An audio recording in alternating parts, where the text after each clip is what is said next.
aiming at Di Lingyan. 8. Smirking in her lips, the horrible mother that she was explains her reasoning, we are all able to see these things. The little princess is the king's treasure. If because of the queen's failure and the princess goes missing or dies, what do you think will happen? Obviously the favor will be moved and the queen punished. By then you can just slip into that crack between them and become the royal consort. As much as she would like to agree with that opinion, Mu Shue's head couldn't help but recall back to Di Tsang's words from earlier. My wife is my life, and my wife's life is her children. Will that man really demote the queen because of the little princess? Is this really feasible, mother? She carefully mutters this to the other woman's ear, but what if the king loves the queen more than the princess, what if? But Yu Yao didn't even doubt herself and cuts the girl off. Men love their children the most, that's a fact. Just look at your own father. Before we had your older sister, your father treated me as his precious jewel. Then look what happened, he's never cared about my feelings since then. That's right, the true and main reason she dislikes Mu Ying so much was apparently because of the love she lost from her own husband. Even if the supposed girl was her own daughter, this wretched woman doesn't care. It's also one of the main reasons she doted Mu Shue the younger daughter as such. Her own husband doesn't like the girl, so she does it to spite the man. Really? Mu Shue asks with pursed lips. Maybe I can give it a try, even if the king doesn't blame the queen, I can at least hope to snatch a part of his love due to this. A wisp of hope once again flickers within this leopard girl's eye, causing her lips to curve upwards into a smile. Mother, I know what I need to do now. The glory and pride of our tribe will be on my shoulders now. When father finds out, I will let him know I am the one he should be proud of, not that Mu Ying. After all, she's only a maid and I will be a royal consort. Gently caressing her own daughter's hair, Yu Yao's tone softens up, you will always be mother's pride, and that Mu Ying can never compare with you. She doesn't deserve what you are entitled to. The remark instantly raises Mu Shue's heart and causes her chin to cock upwards. That's right, I am destined to be at the top. Anyone who gets in my way will be trampled under my feet, just you all wait. Meanwhile, at the same time back over in the city gates, First Elder was growing increasingly more anxious as he gazed upwards at the continuing battle between Di Tsang and the keepers. The elder wanted to help, but as someone much weaker than his king, he would only be a baggage if he intervenes in this situation. Bai Yan's return. 1. Just then, right as First Elder was about to fall into a panic, a new entry has arrived. The aura felt familiar, so the elder immediately turned to the source. In an instant, he could see that beautiful face reflecting in his eyes. Batty father. Bai Shuchen cries out first, his eyes glowing with excitement at the sight of home. Truth be told, First Elder didn't feel at ease when Bai Yan took the prince away from the city before. He's afraid they would encounter some sort of danger outside, but now that they're back and safe, he's truly relieved. It's just that. Why hasn't the prince changed at all since 2 years ago? He's not taller or grown more mature, what's going on here?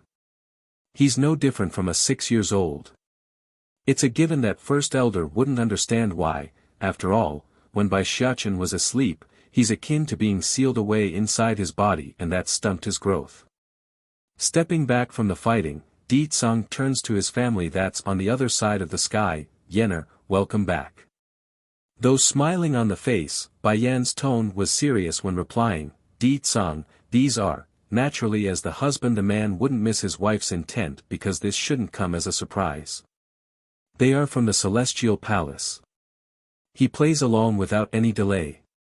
Celestial Palace? Appearing surprised on the face, Bai Yan's voice grew hesitant. When I was coming back I happened to pass by that place, it looks like they are fighting each other. What?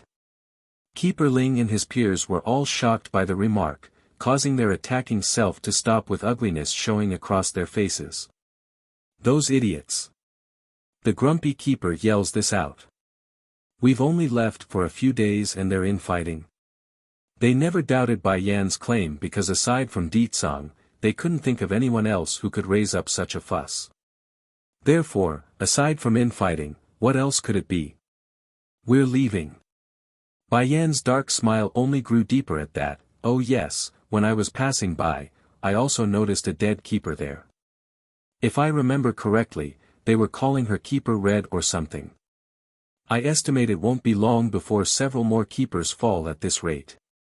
Now the three seniors from the Celestial Palace could no longer stand still. They're white in the face instead of just shock. In this day and age, finding someone capable of breaking into the demi-divine lord level has become next to impossible. The last one was already several hundred years ago. That meant if even one of them dies, there won't be another to replace that individual. Sharing a glance with each other, the three of them didn't think much and wanted to leave this instant. Unfortunately. You think you can come as you please and leave as you please? Di Tsang's cold frosty voice cuts in again. Darkening in his face, Keeper Ling snaps back, then what do you want? Like I said, leave an arm or a leg first, then the three of you can leave. That said, the Demon King's figure was gone in a blink of an eye, reappearing right behind the three seniors to block off their path. Bai Yan's return, too, Keeper Ling and his companions are now panicking. They were able to take the upper hand earlier during the fight because they had time, but now their attention was all on the Celestial Palace and getting back. There's way they could focus on this battle like this. Di Tsang didn't miss this opening either. With a loud bang from his palm, he strikes at one of the old men from the rear and causes the person to spew blood from the injury. Damn it! If we had time then this bastard won't stand a chance against us, but we must get back now. The grumpy keeper curses inside. Fight! Kill them! Running over then and crying out that was none other than the old coot who's been chasing in from the direction of Bai Yan's side. He kept jumping and clapping his hands like a kid who couldn't stop laughing. Ha ha ha. Hit them is good, hit them is good. Boy, you are good. If you kill these damn things then I will betroth my beautiful granddaughter to you. Frowning in his face, Di Tsang didn't understand where this old grandpa was coming from and couldn't keep up. Boy. Is the old grandpa speaking to me? What the hell are you doing here you old coot? Keeper Ling almost couldn't keep his breath due to how outraged he was right now. He would strangle the other person if he's within reach. Boy, hurry and kill these crazies. Clapping his hand repeatedly and ignoring the outcry aimed at himself, if you kill these crazies then I will give my beautiful granddaughter to you. I will also give myself to you. Buy one get one, a great deal right? Di Tsang's face instantly went black over that. Where the hell did this person come from? Just wait until I'm done, I'll deal with him once I'm done. Meanwhile in the back First Elder definitely recognizes this old coot though. First looking at Di Tsang, then at the former number one keeper of this realm, his old face subconsciously began to sweat. How did he become like this? He was the number one keeper of the celestial realm. Furthermore, he used to hate the king to the core. What's going on? Old coot, you've really gone crazy. Don't forget you're also a member of the Celestial Palace. What good does it do you for aiding these demons? Humph. You damn things killed my beautiful granddaughter. You're the crazy one, all of you are crazy, I'm normal, I'm not crazy at all. Generally speaking, those that have lost their sanity would never admit to their own condition, which was the case here. Seeing it's pointless to let this argument to continue, Keeper Hyun decides to speak up after focusing back on his attack. Keeper Ling, Keeper Zun, I'm afraid this Demon King will not let us leave no matter what. If it was under normal circumstances, we can still drag this out and drain him till he's weak. But what if those back at the palace doesn't stop? If more of us dies in the process then it will be a huge loss for the celestial realm. He's right on that point. With Di Tsang's weakened self, plus 3 of them attacking at once, they are bound to be on top if they continue to drag this battle out. However, the situation wasn't going to permit them to dally around for that goal. So, a flash of conviction flickers within the third keeper's eye over what he's going to say. The both of you leave now, I'll keep him at bay here by myself." That said, the old man didn't wait and instantly charged at Di Tsang's figure to give his companions a chance to flee. By Yan's return, 3, Keeper Zun naturally felt reluctant over the idea of leaving one of their own behind. After all, even a pet would become an important soul if long enough time was spent together. Not to mention Keeper Hyun has been with them for many hundreds of years already. However, this senior also knew he must, not for the sake of himself, but for the survival of those at the palace still. In the end, he could do nothing but follow in Keeper Ling's trail who had left first. Ha ha ha. Keeper Hyun breaks out into an arrogant laugh as if to bolster his own tempo once his companions are gone. "Demon King, I may not be able to overcome you by myself, but even if I die today, I will still drag some of you with me." Boom! After he dropped in this remark, the momentum around the old elder's body grew increasingly more violent and caused the clouds above their head to swirl around like a cyclone. Self-explosion. Di Tsang smirked with disdain at what the foe was trying to do. Indeed, the act of self-exploding from a demi-divine lord would create serious damage to the weaker ones beneath their battlefield. For the powerless ones, they would even die from the shockwave. In an instant, Keeper Hyun's body had ballooned up, a sure sign he's about to blow. Xiachen.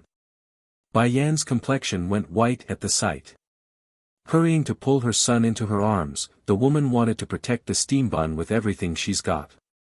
Sure, she does believe in her husband's strength and his ability to protect them, but that doesn't mean she won't take precautions in case something unexpected occurs. Di Tsang on the other hand wasn't fretting like everyone else in the vicinity. He's also mustering up his powers, but it's to cover the entire area around Keeper Hyun's body. Next thing the elder knew was that his suicidal attempt at wreaking havoc has come to a standstill. He stopped ballooning up. What's going on here? Why is the energy within my body fading away? Keeper Hyun stares out in horror. What did you do to me? Perhaps it's due to fear or just the knowledge of his own failure, but the old balloon actually started to shake and tremble. Am I really going to die for nothing? I can't even take some of the demons with me. You want to blow yourself up? Did you think to ask me first if I will allow it? Slowly walking forward with smirking contempt, Di Tsang was intimidating and threatening in his menacing appearance. Originally I would have had to spend some time dealing with you, but if you're asking to die by self-exploding then I have no reason to not take advantage of your idiocy. Gulping hard, how did you interfere with my move? Isn't that obvious? Di Tsang sneered, as long as I control your dantian then you won't be able to explode, would you? Right now all you cared about is finishing your suicidal maneuver and ignored your own defenses, that left you wide open for me to control your inner core. Due to the interference there, Keeper Hyun's body had stopped bloating up, however, he also didn't deflate, thus leaving him in an awkward and unmovable state. Pfffff. Not to waste time on this garbage, Di Tsang raises a finger and shot a beam from the tip. Immediately to the naked eye, everyone could see that balloon gradually deflating onto the ground until he's become a flat paper shape. Bai Yan's return. 4. Bai Yan could finally feel at ease after witnessing the scene. "Xiachen, it's all right now." But instead of answering like expected, the steam bun actually turned it around and started to comfort the woman. "Mother, don't be scared. Those people are so stupid and bad, what is there to be afraid of?" Yes, in this little guy's view, those keepers who stand at the peak of a whole realm are all stupid and low IQ, which wasn't wrong at all in this case. Think about it, if it wasn't for Keeper Yellow's token calling for help, would the three believe Bai Yan's nonsense so easily? The answer would of course not. That means the whole reason Keeper Hyun died was because of his own people's doing, they indirectly killed their own. "Di Tsang, I have something to tell you." Releasing her son, Bai Yan got serious in the face. "Those people from the Celestial Palace are after our daughter." Di Tsang's expression sank as well. "I know, but don't worry, there's nothing they can do while I am around. No danger will befall Ling Yen." Sure, He may not necessarily care about the kids as much as his wife, but they are Bai Yan's lifeblood, making them his as well. I believe you. Bai Yan releases her tense face and smiled again, which made the Demon King smile as well as a consequence. First Elder, I also have something I want to ask you. Bai Yan then turns to the elder who wasn't that far away at this point. In my previous life, am I somehow related to the celestial realm? The old elder wanted to say something but didn't due to how sudden the question was. Does the queen remember everything? Don't think too much on it, I'm only asking. Regarding everything, I'm still only getting small fragments of it in my dream. She quickly explains, afraid the other side would mistake her sentence for something else. Twitching in the mouth, what does your highness want to ask? This old man. Does he have anything to do with me? Bai Yan points to the old coot who had already ran over and clapping his hand. However, her question did bring a pathetic look into those eyes like he's hurt. Good granddaughter, I know I'm wrong, are you really not going to want me anymore?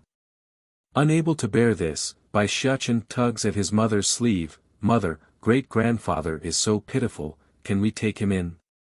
After saying that, the boy made sure to get all watery in those eyes while gazing upwards.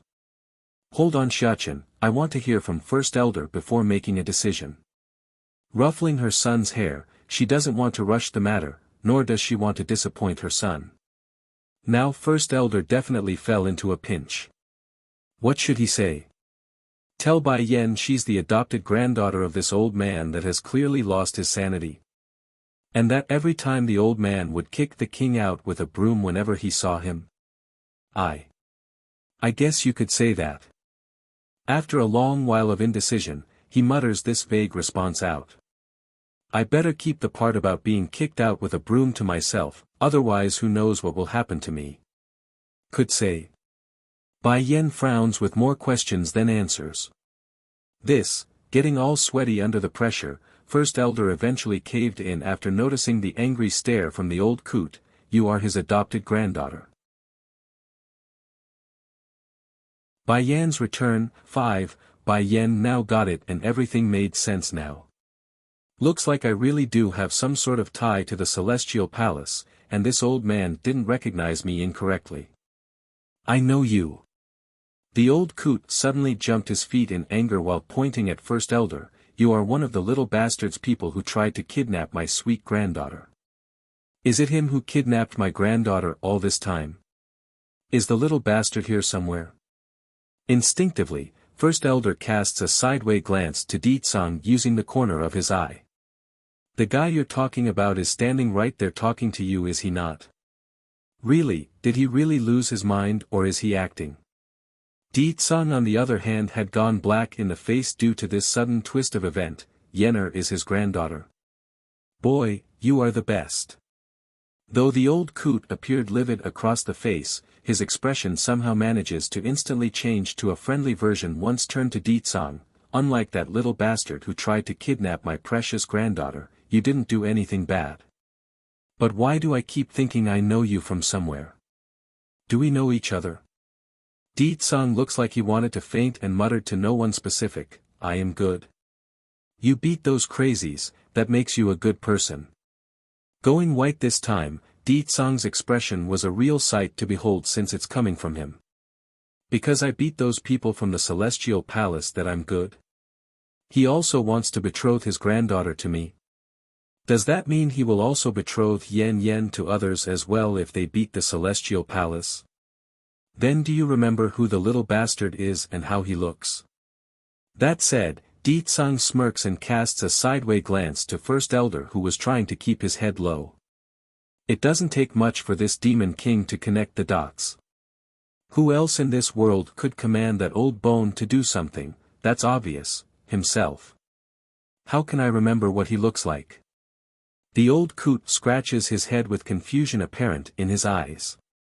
It's exactly like the former keeper says, he doesn't remember it's Ditsang who was standing before himself. Aside from the fact that he caught his beautiful granddaughter making out with the little bastard in her room, and that he grabbed a broom and drove the guy away afterwards, he couldn't recall anything from the past. But that little bastard must be ugly, unlike you young man who is quite handsome. Grinning goofily while saying that, the old coot found Di Tsong's face to be very pleasant to look at, especially when he remembers who the man beat those keepers back. First Elder could already feel the frightening aura coming out of his liege's body after that last comment. However, before the old fella could intervene and remind the man of the importance of this old coot, that murderous aura suddenly just dissipated from out of the blue. Grandpapa really have good eyesight, Di Tsong unexpectedly throws this out there. Meanwhile on the side, it was Bai Yan's turn to go black in the face. Di Tsong sure knows how to address someone. Seemingly pleased and elated by that, the old coot actually breaks out into a happy dance. Good, very good. Forgive your grandpapa here for not bringing a gift for our first meeting, next time I'll be sure to bring you something nice, okay?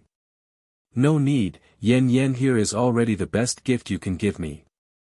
Without you, there wouldn't be her. Bai Yan's mouth actually started to twitch after that final comment from her husband. When did Di Tsong learn to say such sweet glossy words? How come I didn't know? Call Xiachen a bastard child, 1, humph. At least this young man is a decent gentleman, he will never be like that little bastard, trying to kidnap my granddaughter and constantly harassing her. If only this old coot knew the truth, then he might just throw himself off a bridge to end himself. In the past and now, the sole reason Di Tsong could win Bai Yan's heart was due to his shameless persistence. Without that shamelessness, how could the Demon King win the woman's heart?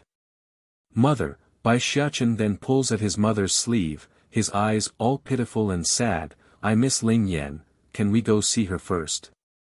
I don't know if Jean Tian is picking on her, I need to hurry and go see for myself.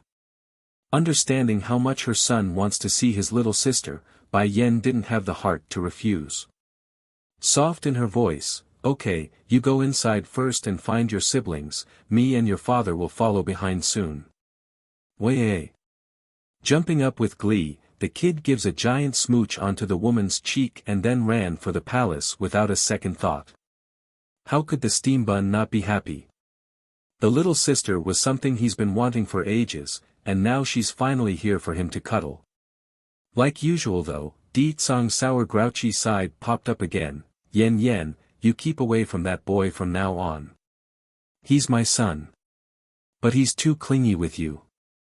In particular is that kiss on her cheek, how dare he kiss my wife. Di Tsong's expression only grew uglier over his own thought, and he's not small anymore, you can't keep pampering him. It's good that we have a daughter to refocus his attention, now we can push him in that direction and stop him from being so clingy. All of a sudden, Di Tsong wanted many more daughters. This way he could keep that boy busy by having him babysit the kids while he and his wife spend some good quality alone time. Why are you acting all jealous of your own son for? Bai Yan's opinion of this husband of hers just went down a notch. Catching on to that look coming his way, Di Tsong couldn't take it and decides to express his dominance. First going up to wrap his arms around her waist, he leans in and forces a kiss to take ownership. Your whole body, top to bottom, is mine. Only I can kiss you. Anyways, what do you think of Dragoni? Do you like her as a daughter-in-law?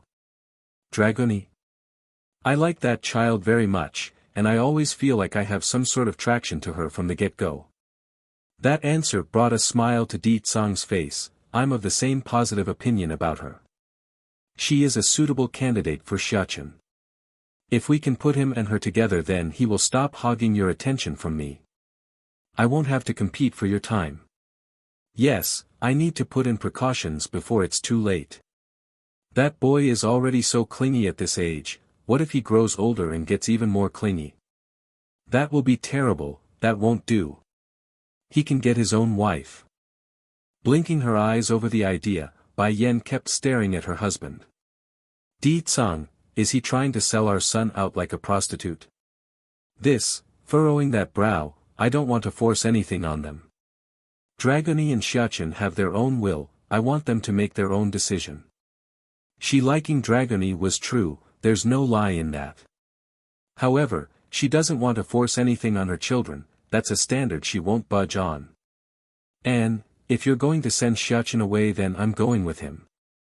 Di Tsang's face instantly went dark with his jaw dropping down. I knew it, only the love between a son and a mother is true love, and the husband can only be abandoned. Call Xiachen a bastard child, too, I can't even get some alone time. Yenner, twitching in the corner of his mouth, Di Tsang wanted to say something but was silenced by the stare from his wife. She's eating me through and through. Oh whatever, at least Xiachen has Ling Yan to distract him. Now he likely won't come interrupt us in the middle of the night like he used to. The city guard stationed around the wall was well used to keeping up an indifferent appearance. After all, they are not crazy enough to laugh at their king. What they are surprised about was how easily their queen was able to control Di Tsang. It's just one glance, that's all it took to make him shut up. Good. Bai Yan then raises a hand to stroke her man's chin like she's lolling a puppy dog. Normally anyone would find this insulting, the Demon King was no pet that could be won over by a little scratch, yet this was exactly what works. Imagine a tail wagging in the background, that's the perfect description for the image Di Tsang was portraying. I'm tired, let's go back and rest. Shrugging her shoulder after noticing all the strange looks coming her way, Bai Yan drags her husband by the sleeve like she's holding a leash. Though a bit aggrieved in the face over his low standing in the family, Di Tsang didn't struggle and continued to speak while they walked. If you don't want to force the kids then why don't we make a few more sisters to give him? With so many siblings for him to take care of, he won't come bother us anymore. As the old saying goes, if one doesn't work then make it two, if two doesn't work then make it three. For Bai Xiachen who always come knocking at their door in the middle of the night, the boy's a stalker that needs to be redirected. Imagine your bottom part was rearing to go and someone douses it with water at its peak, what man wouldn't be angry? Okay. Seeing how pitiful her hubby was acting, Bai Yan finally decides to give him some candy. Besides, in her view, adding a few more children to their family was a good thing, she also likes that idea. In the back garden of the palace. Bai Xiachen had just finished running over to this area when he noticed the soft cuddly appearance of that peachy girl. Sister, it's then right as he's about to call out to get the peachy girl's attention, Di Ling Yan abruptly loses her balance and was about to fall into the pond. This scared the daylights out of him. He wanted to save her. Without a second thought, the boy sprints for it before it's too late. However, it was not needed because another figure had caught her right before the princess could touch the water. For the baby girl herself, she was totally oblivious to the fact that she could have drowned there. In fact, Di Ling Yan was finding the experience very fun as she giggled and flailed her hands around in the air. The critical situation was definitely averted, but that doesn't mean Bai Xiachen was completely relieved. He's still very much scared inside at what could have happened. First patting his chest to calm his beating heart, the boy slowly comes forward to meet the individual who beat him to the punch. Call Xiachen a bastard child. 3. This person was a beautiful and young-looking girl that appeared to be just of the adult age, however, Bai Xiachen wasn't so ignorant to believe the other person really was that young. He could tell by her strength especially, she's strong and that meant she's been around for quite some time already. Then right as the boy wanted to give thanks for saving his little sister, a high-pitched screech interrupted him. It's uncomfortable to the ear and that made him turn for the source while frowning. Mu-ing, you are quite bold, how dare you push the princess down the pond? I'm going to report this to the king and have him punish you. Coming over was none other than Yu Yao, the overly jealous mother of the leopard girls. She's extremely gorgeous looking in her makeup and trinkets, but the mean expression ruined everything about her atmosphere. What are you talking about? Mu Ying's face instantly changed for the worse. Mother, I only saw the princess falling into the water, that's why I fished her up. That defense only made Yu Yao hate her own daughter even more. She simply doesn't understand why her eldest could win Ling Yan's favor to the point where the other maids and guards were shooed away. But it didn't matter to her anymore. This was the opening she needs to destroy that bond and clean things up for Wuxia. Although Ling Yan herself didn't know what Yu Yao meant by being pushed, but it doesn't stop the baby girl from speaking up to help her own maid. But old granny, no one pushed me, I slipped and fell by myself. Besides, she's not afraid of water to begin with. Old granny. Yu Yao's complexion instantly turned white. I'm very old. Does this princess not know what manners is?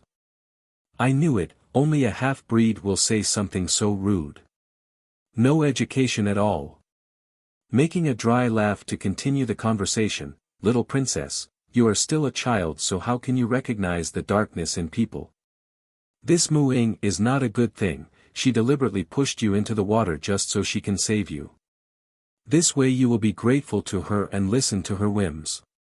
Now listen to me, I won't hurt you. That said, Yu Yao then began to reach out with her filthy hands at the baby girl. What are you trying to do? Boiling with rage in the chest, Bai Xiachen snaps at the old hag with his harsh voice, I dare you to lay a finger on her. Freezing up in her gesture, Yu Yao finally takes notice of the boy whom she's been ignoring until now. Where did this unknown child come from? The palace is not a place for some random kid to stroll into. Where is your guardian that let you in here?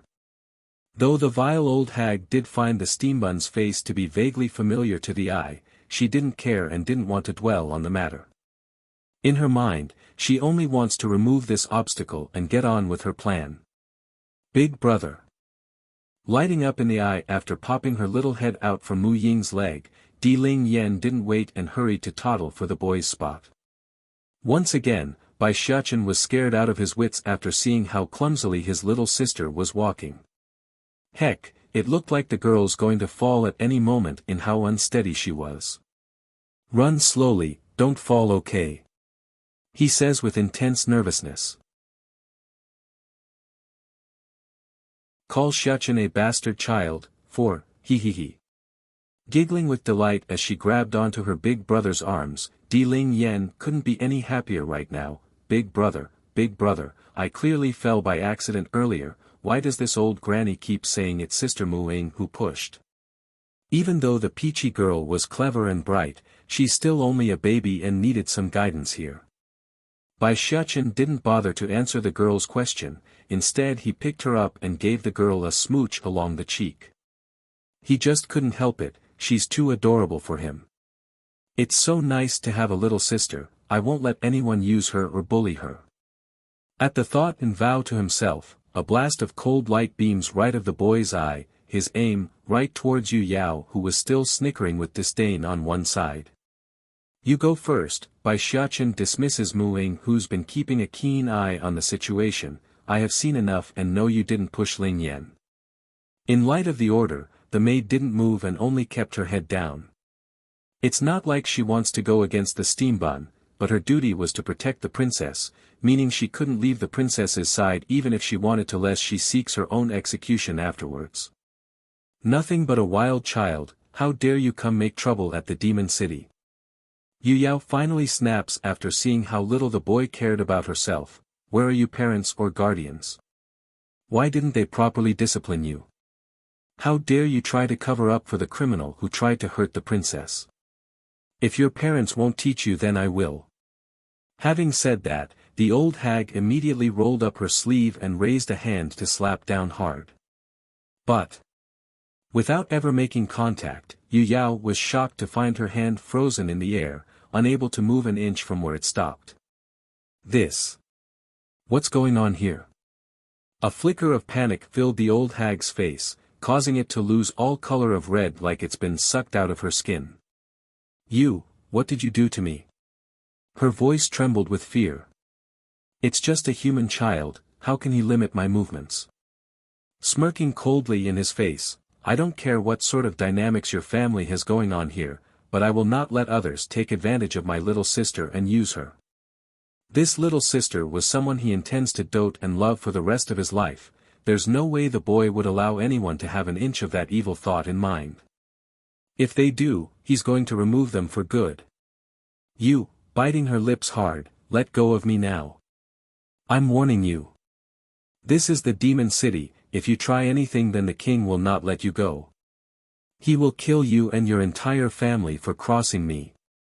Mu Ying was absolutely astounded on the other side. She just couldn't believe how stupid her own mother was right now.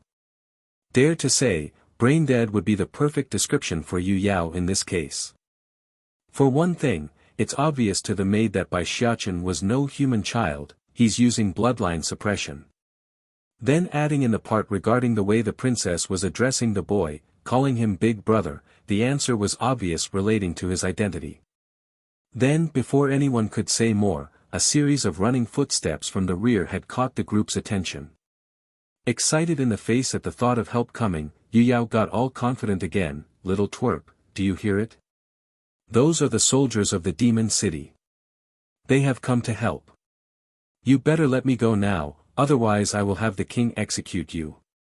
Just so you know, the king is looking to take in a consort soon, and I will be the king's mother-in-law by then. I am not someone you can afford to offend. Naturally the ignorant old hag would never dare to say that out loud in the public, but this wasn't out in the open. First it's Mu Ying, she's also a member of the leopard tribe so she's out of the picture of concern.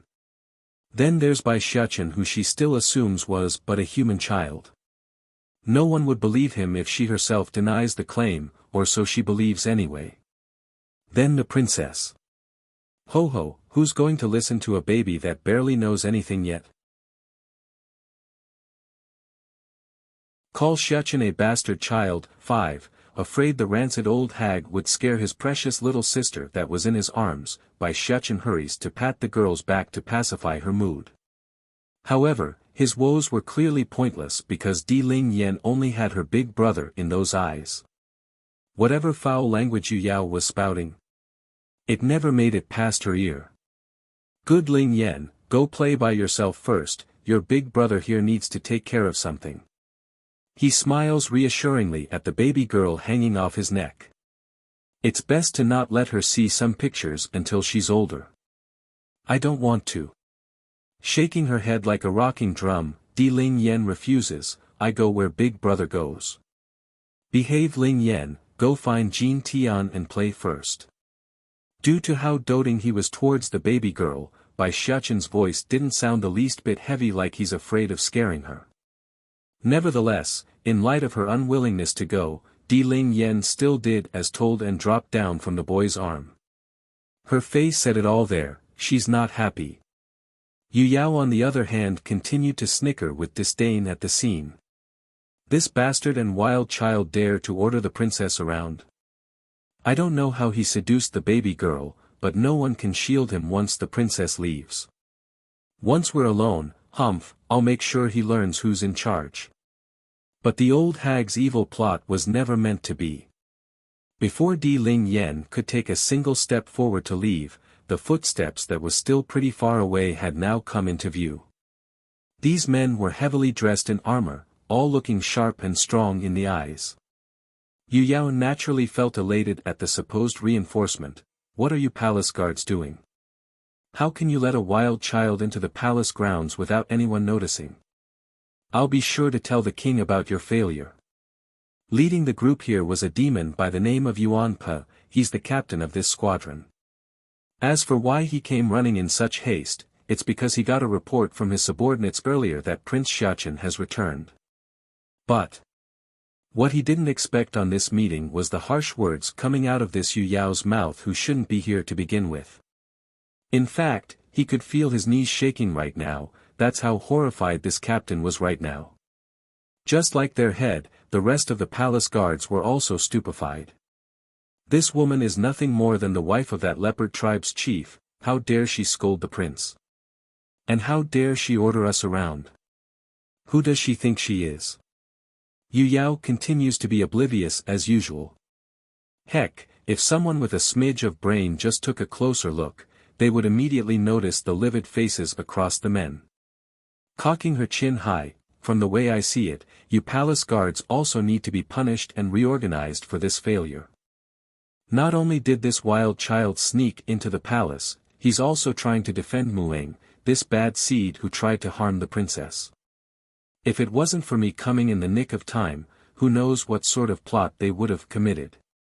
Without preparation for that ridiculous accusation, Yuanpa the captain completely fell to the ground as he tripped while running.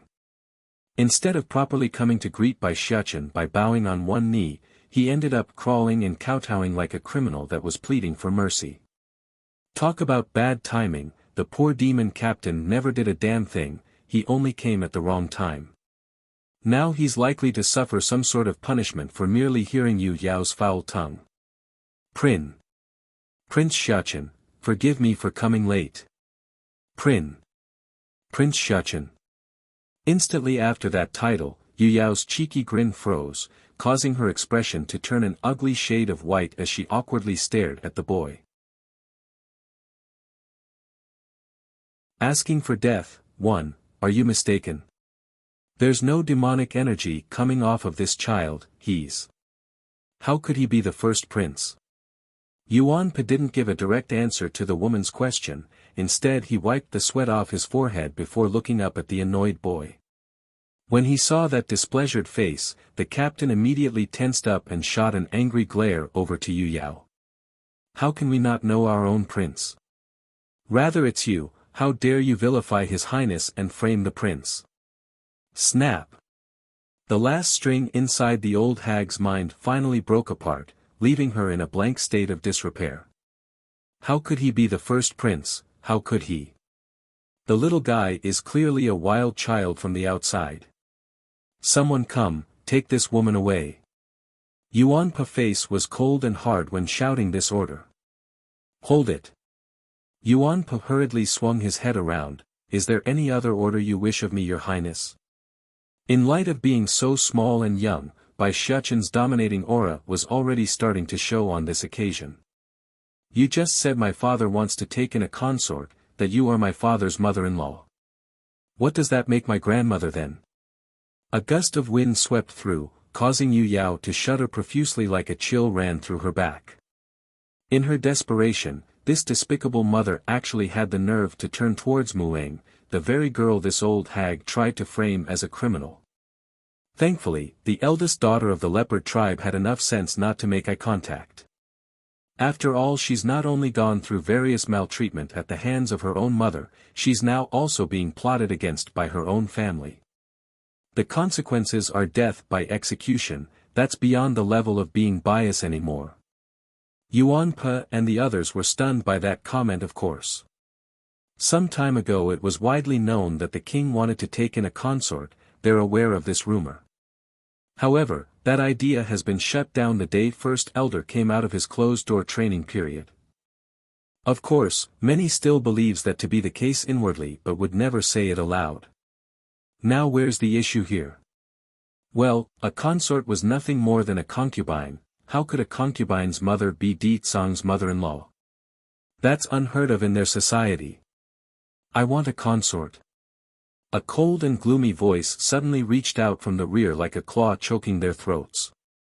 Yu Yao felt the dread seeping right into her heart at this moment because she recognized who it was. There's infinite terror circulating across her veins right now. Mother. Seeing who has arrived, Di Ling Yen didn't hesitate and threw herself into those outstretched arms that caught this peachy girl in the nick of time. Hold. Di Tsang had no comment for the playfulness of his daughter's behavior, but he did want to get to the bottom of this matter. Who will explain to me what's going on? What is this I'm hearing about me taking a consort? When did I say such a thing, and how come I didn't know? First elder, who was right behind the demon king, almost wanted to throw himself into a hole and hide there in this moment. He couldn't believe this. Only a little while ago and he was still keeping the rumor under wraps, and now it's come back and smashed him in the face. It's over, everything is over. The king knows and I'm going to be thrown into the boiling pot. First elder. Di Tsang's gloomy call to the senior instantly made the elder come back to attention. Asking for death, too, you told me there's nothing worthy of note while I was away from the city. First elder, don't you have some explaining to do? Di Tsang's cold hard gaze eventually fell upon the old senior once a loud thud caught his ear from the rear. It's the old man crumbling to the ground.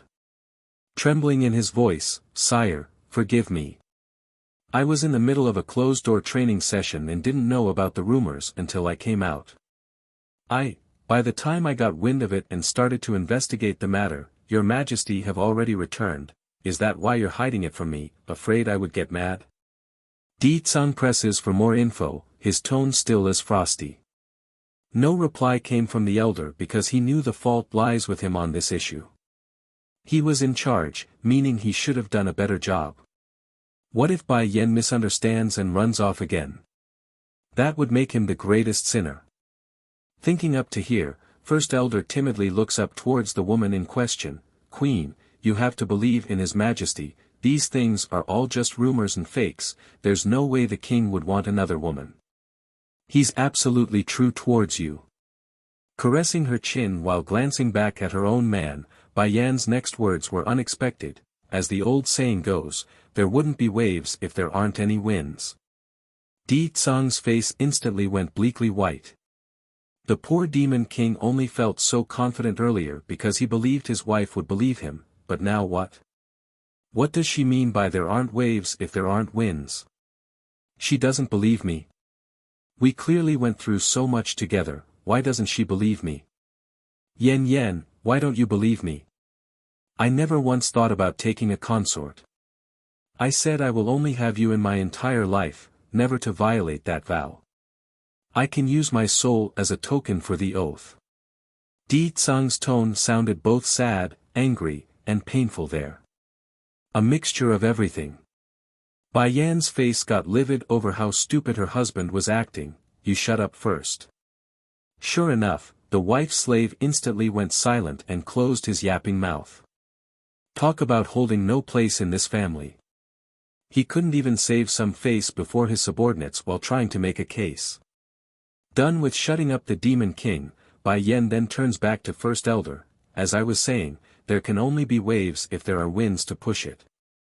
The fact that there are rumors floating about means someone is trying to aim for that spot. You really should go find out who this bad seed is, otherwise it will only get worse with time. Hanging that old head in shame. Yes, Queen, this is my fault for not getting to the source faster. I will have my people investigate this to the core." Originally he only sent a couple of his men to investigate, mainly due to the recent battles and the fear of the Celestial Palace coming, which prevented him from adding more forces to the investigation. Now that he's been given the go-ahead and didn't need to keep it a secret, well then hell yeah, he's damn sure to get to the bottom of this rumor. Yan, you didn't misunderstand me.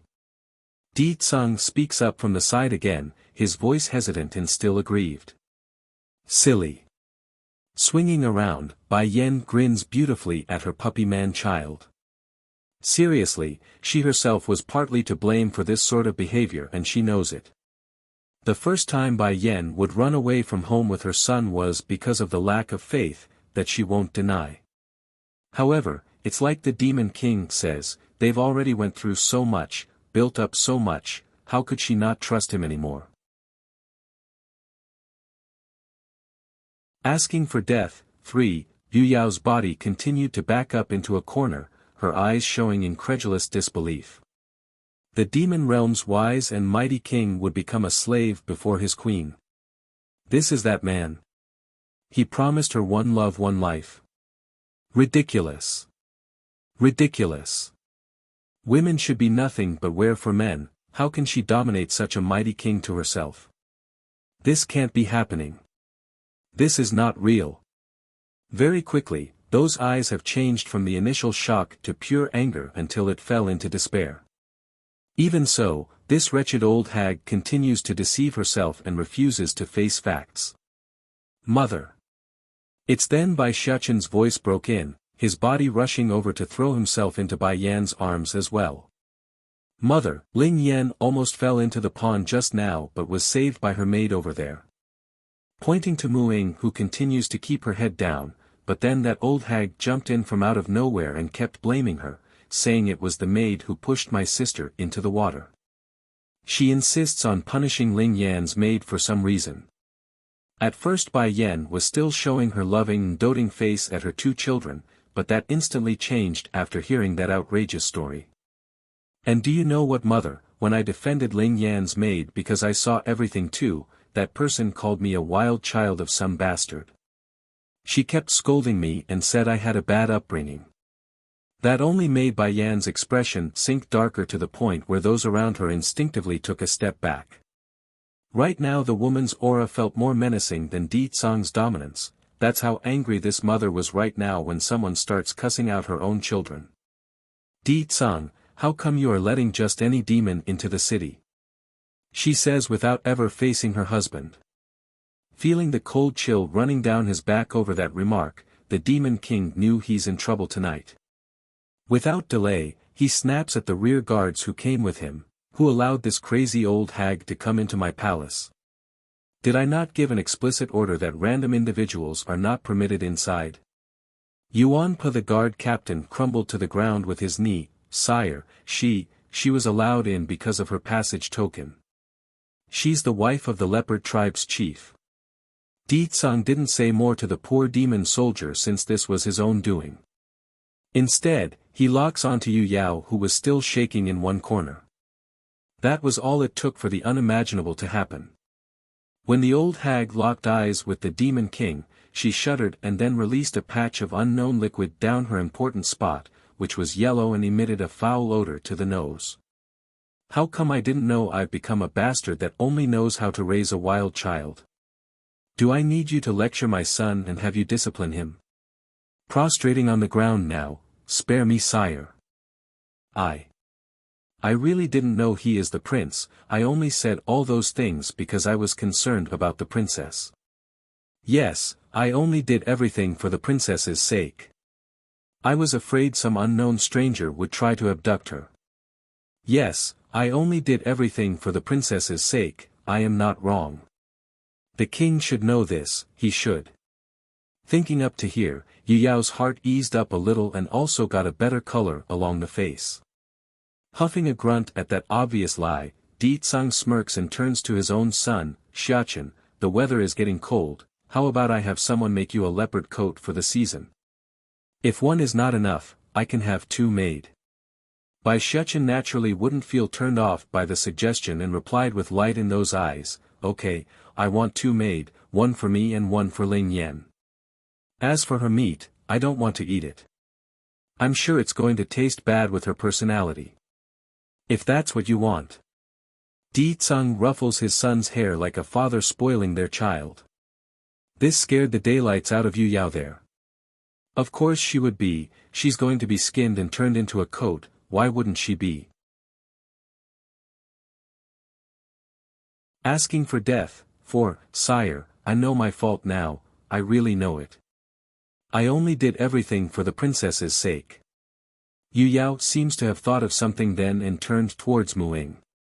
Inger, you tell them, hurry and tell them you pushed the princess down to the pond and that I only intervened to save her.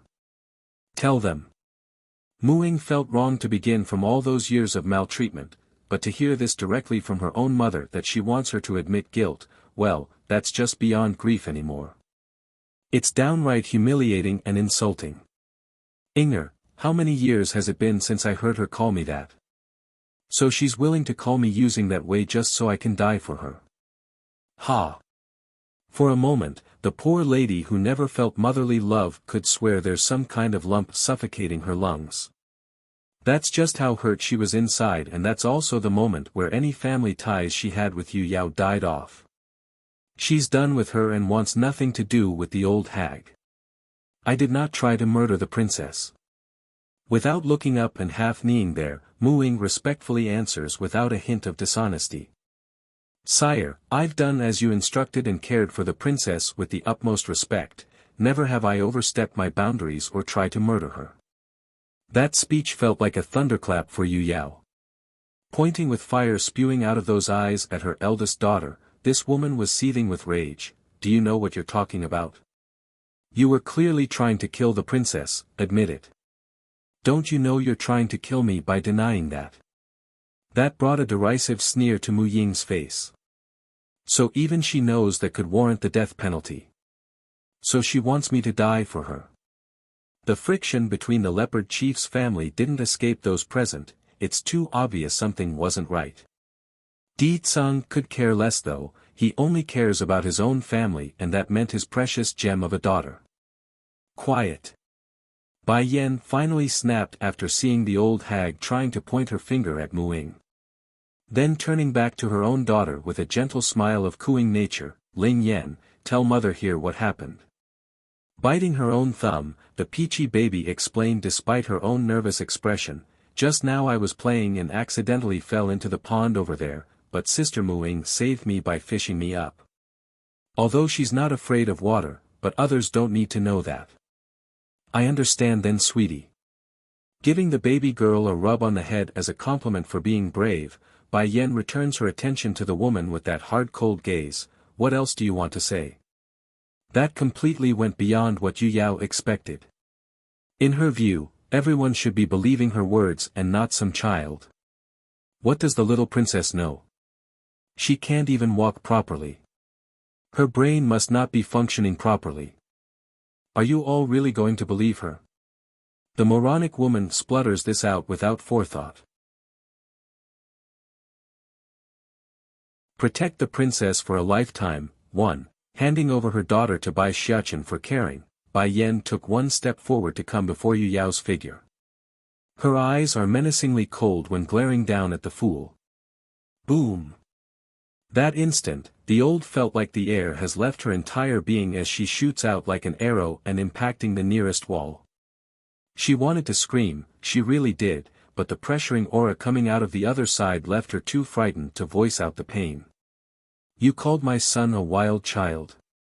You say my daughter's brain is broken. The more she spoke, the more dangerous Bai Yan's face was becoming. It's like she's no longer a human being, but a creature from hell itself. She regrets it. At this moment Yu Yao regrets everything she's done. For one thing, the only reason she said those things aloud earlier was because of fear and jealousy. She didn't really mean to let everyone know her true thoughts. But what's done was done, there's no turning back over what has left her mouth.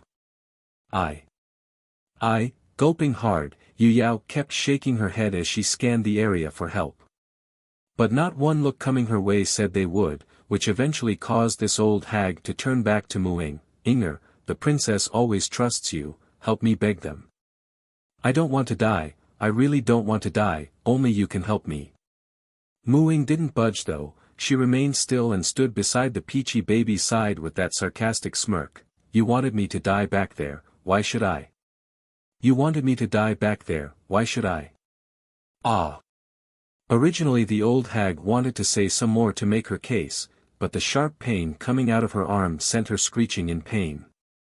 It was Bai Yan's doing, she snapped the other person's bone with her grip. Mu Ying, save me, you save me, or I will not let you end well either. I will expose you to everyone, I will expose you. When it came to the last part, her words were deliberately repeated and tone increased to emphasize the point. Mu Ying on the other hand continued to ignore her words, only looking to one side without speaking. She didn't do anything wrong, so what was there to fear? Queen, please spare me, I can tell you who is making all the rumors. It's all Mu Ying, she spread those rumors around.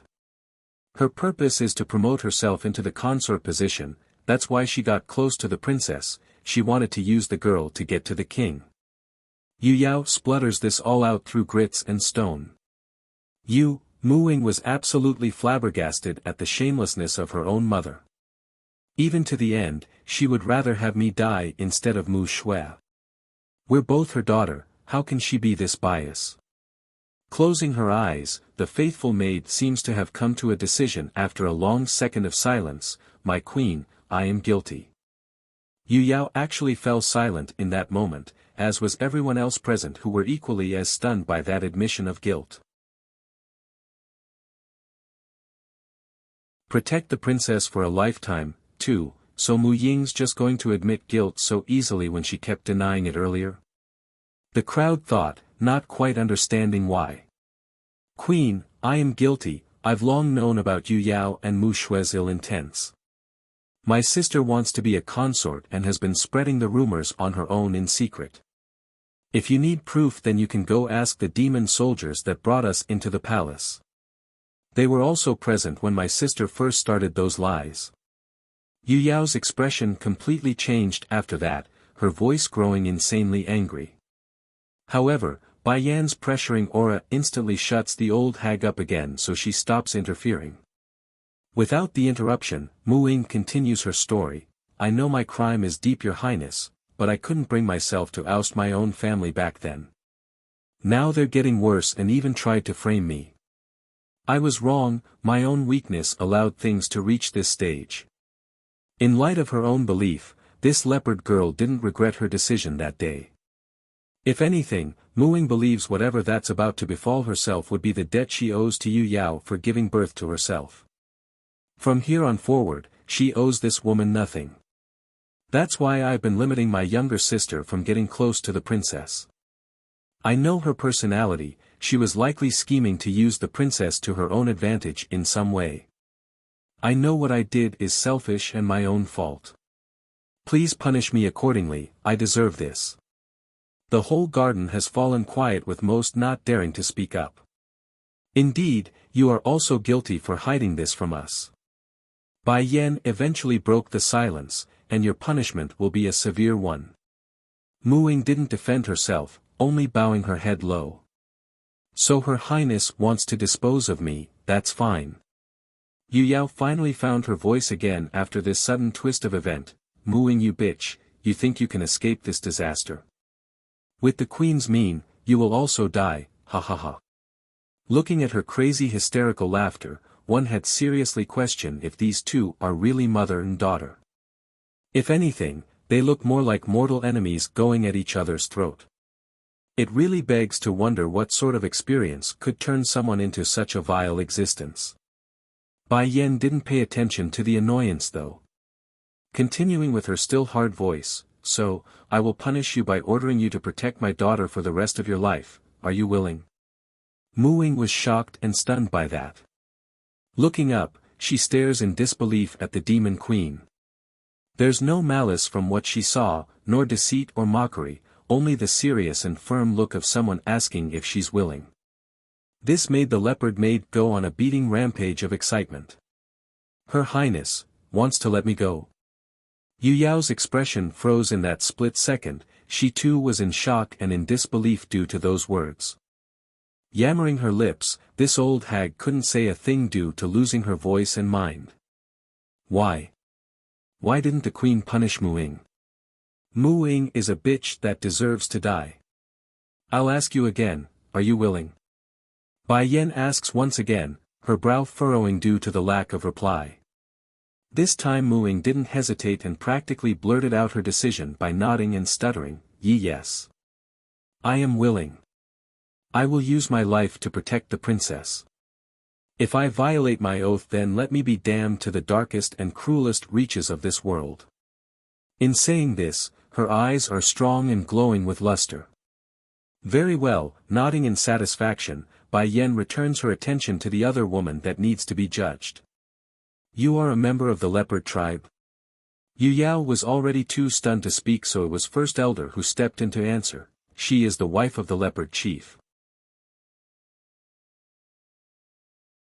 Protect the princess for a lifetime. 3. First Elder, go bring me that leopard tribe's chief. I also want that so-called Mu Shui brought before me. Yes, Queen. Without delay, the old senior respectfully complied and retreated for his mission. Due to the short distance between the city and the tribe's settlement, it didn't take long for the elder to return. It's just that instead of bringing two others with him, First Elder only had the chief behind himself and no Mu Shui among their group. Queen, I've brought the leopard chief as you instructed. I've also sent my people to go search for Mu Shui because she wasn't at the settlement. She wouldn't make it far since I've closed off the city gates. Bai Yan nodded in understanding. Then before she could utter a word to say a job well done, the loud screech of Yu Yao interrupts again. Yu Tian, hurry and save me, I don't want to die. I don't want to die. Mu Yu Tian appeared livid over his wife's outcry. He's already heard the full story while coming here, so any will to help was lost to the wind at this point. Seriously, it's bad enough to scold the royal family's children, but to push their eldest daughter to death as a scapegoat? Just thinking of that idea brought chills to this leopard chief's spine. He's been sleeping with such a vile woman, how could he not? Inhaling deeply, Mu Tian takes to the knee without ever looking to his wife's way. King, Queen, I have already heard the full story from First Elder, I won't have any objections if you wish to deal with her as you please. Yu Yao was shocked by her husband's statement. She thought no matter what the man would try to save her at all costs, instead he gave her up so readily.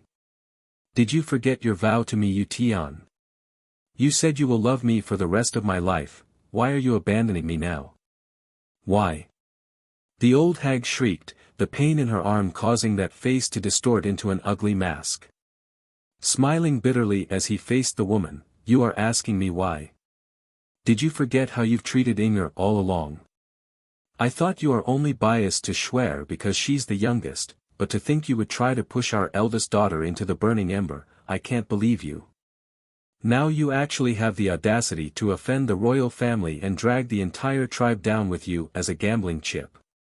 After saying that, the chief had to take in a huge deep breath in order to keep himself in check, otherwise he might just run over there and strangle his own wife. Yu Yao once again collapsed after being scolded by her own husband. Clenching that fist, this old hag was in absolute despair now that her last hope was crushed. Perhaps it's the bond of being husband and wife for so many years, but Mu Tian did end up making a pained face once he heard that thud of her falling. Turning around again with frustration, King, Queen, I know I am in no position to ask for anything, but can you give her a swift death when doing so? Bai Yan looked at the leopard chief and said nothing else, neither agreeing or denying with her action. However, her next maneuver told everyone it's not going to end well. Seeing the demon queen coming closer and closer towards herself, Yu Yao could no longer keep her body steady and crawled against the wall. I can give you a swift death, but you scold my son and abused my daughter, for that, I will cut off your tongue first as punishment. She couldn't even bear to scold them herself, so how could she allow others to discipline them in her place? For that reason alone, Bai Yan's going to dish out some notable punishment so others in the future wouldn't even think about going down that path. Protect the princess for a lifetime, for, oh no, but that's all Yu Yao could utter out there. What followed next was the sight of blood surging out of a wound along her chest as the blade pierced right through that body. That's the price of insulting my children. Bai Yan says, her voice hard and cold. That's the price of insulting my children. Tears of regret came pouring out of the old hag's eyes. She wanted to mutter something in her dying state, but she was done at this point. There's nothing left holding her life in, which could be seen when her head fell downwards and hitting the ground. Although Mu Ying has lost all love for this despicable mother of hers, but watching the very person who gave birth to herself still felt like a sting to the heart. Is it worth it? All of this? The maid inwardly asks. Mu Tian also had a change of expression once his wife finally breathed her last breath. The leopard chief thought he could be indifferent, but when seeing the very woman whom he's shared a bed with for all these years go like this, he just couldn't bear being so heartless. Emotions converged like a tidal wave that brought him to the brink of tears. Even so, despite his wish to do something, which was already too late, the leopard chief also knows the peaceful life he and his tribesmen are enjoying now are all thanks to the demon king and his followers. A choice between his own wife or the entire tribe's welfare, Mu Tian knows he has no choice in the matter. King, Queen, is there anything else you need of me? Turning to the person, Di Tsang's reply was frosty and hard, I want your daughter Mu Shui here before me, go find her. A slight tremble shook the chief's body, but he kept his head down and complied nevertheless, yes sire, I will go find that unfilial daughter of mine. Then go. With the go-ahead, the chief arched his fist and left without complaint. Easing up along the face again, Di Tsang returns his attention back to his wife, Yen, I will definitely find that Wuxia and give you a proper answer. The promise was not only to his wife, but also to himself. Seriously, he doesn't know what sort of sin he committed in the previous life, but he hates the fact that there are so many out there trying to tear his life away from Bai Yan. Now others are also framing him of adultery. Fortunately Bai Yan believes him, otherwise he would be crying right now and screaming. Mama. Di Ling Yan suddenly breaks free of Bai Xiaoqin's arm and sped over to Bai Yan's side, a whole world apart from her previous way of walking. Hold, I want Carrie. Without denying her daughter's demand, Bai Yan happily bent down and lifted the peachy baby up from the ground. I love you the most, Mama. Giggling with glee, Di Ling Yan's untainted voice was like a breath of fresh air along this garden. It's crisp and pleasant to the ear, a stark contrast to the dead body currently lying not far away from the group. Then Ling Yan, what about Papa here? Di Tsang asks with a huge smile of his own. Back when they were staying at the Sky Mountain for the first year of the twins' life, it was this demon king who mostly took care of the children's daily necessity. What bothers him was the fact that the kid still preferred his wife over himself. That's something he couldn't figure out why. Bai Xiao has come. 1. Mama's body smells nice, I like her more. Papa though doesn't smell nice, so I don't like hugs from Papa. Di Tsang's face instantly went black, which didn't escape Bai Yan's sharp sight. Why does our children all turn their backs on you? Are you doing something behind my back that makes them not like you? That remark only made the Demon King's expression go even blacker to the point it's bordering on distraught. Without a second thought, Di Tsang picks up his daughter and stuffs her back into Bai Xiaoqin's arm. Once done, he possessively pulls his wife into his own arms to announce ownership. It's enough as long as I have you. This girl, her older brother, can take charge of her. How dare they all turn their back on me? Don't they know who is the one that changed their diapers? Di Ling Yan's eyes promptly got all watery and red there. Making an aggrieved face while facing Bai Yan, Mama hug, I want Mama to carry me. Locking eyes with his oldest, Di Tsang didn't want to budge. Xiaoqin, go take your sister away to play. The steam bun immediately puckered up his lips in displeasure as well. Batty father wants to occupy mother's time again. Do you want more little sisters or not? Di Tsang's tone sank into that of a threatening version. I already have Ling Yan. Bai Xiaoqin counters without backing down. If it was before, then the steam bun would surely yield to his old man's threat. However, that has changed following Di Ling Yan's birth. He doesn't need to worry about not having a baby sister anymore. Smirking at his boy's refusal, if you bring your sister away to play, then I won't make you manage the demon realm in the future, otherwise. This sentence completely sent Bai Xiaoqin into a steaming fit. Imagine a fox having its hair raised up like a huge fur ball. That's how flustered the kid was right now. You can't go back on your words, Batty father, you clearly promised me that Jin Tian will be in charge of that. Sneering like an evil villain, when did my promises ever count? If you don't listen, then I will take back what I said. Stamping his feet in frustration, the steam bun angrily stares off with his old man until he eventually caved and turned to his only support. Tearing up, mother, Batty father is not keeping up his promise to me. Do you not love me anymore now that you got new babies? How could Bai Yan not melt under that face from her son? Turning to stare at her man-child, that's right, you promised him, how can you go back on your own words? Di Tsang's mouth twitched over that. Clearly, he's forgotten something crucial, and that was the rascal had backup in this family. Yen, listen to me, no need to explain.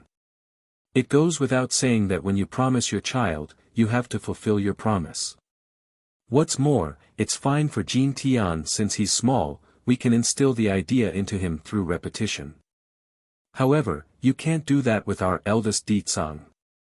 Molding their children from a young age to become a ruler wasn't a difficult thing, the difficult part was convincing them to stay put on that throne.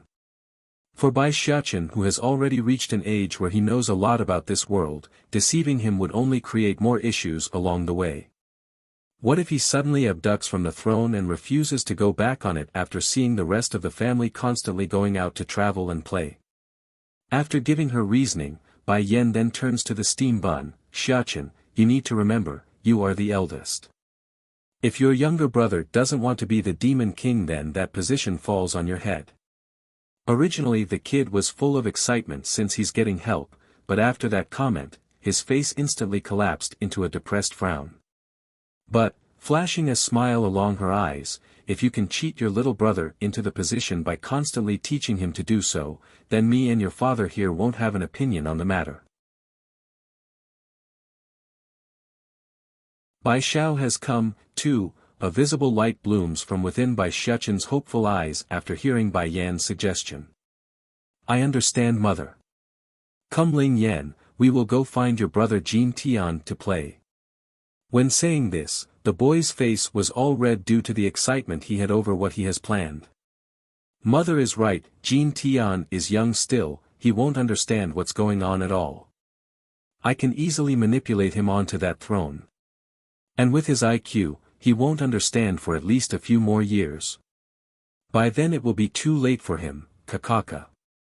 Looking at the way their prince was sprinting away with the princess in tow, First Elder and the rest of the palace staff were just flabbergasted. Why does it look like the throne to the demon realm is some unwanted prospect? Do they not know there are many demons out there who are constantly dreaming of that position? What are you all still standing there for?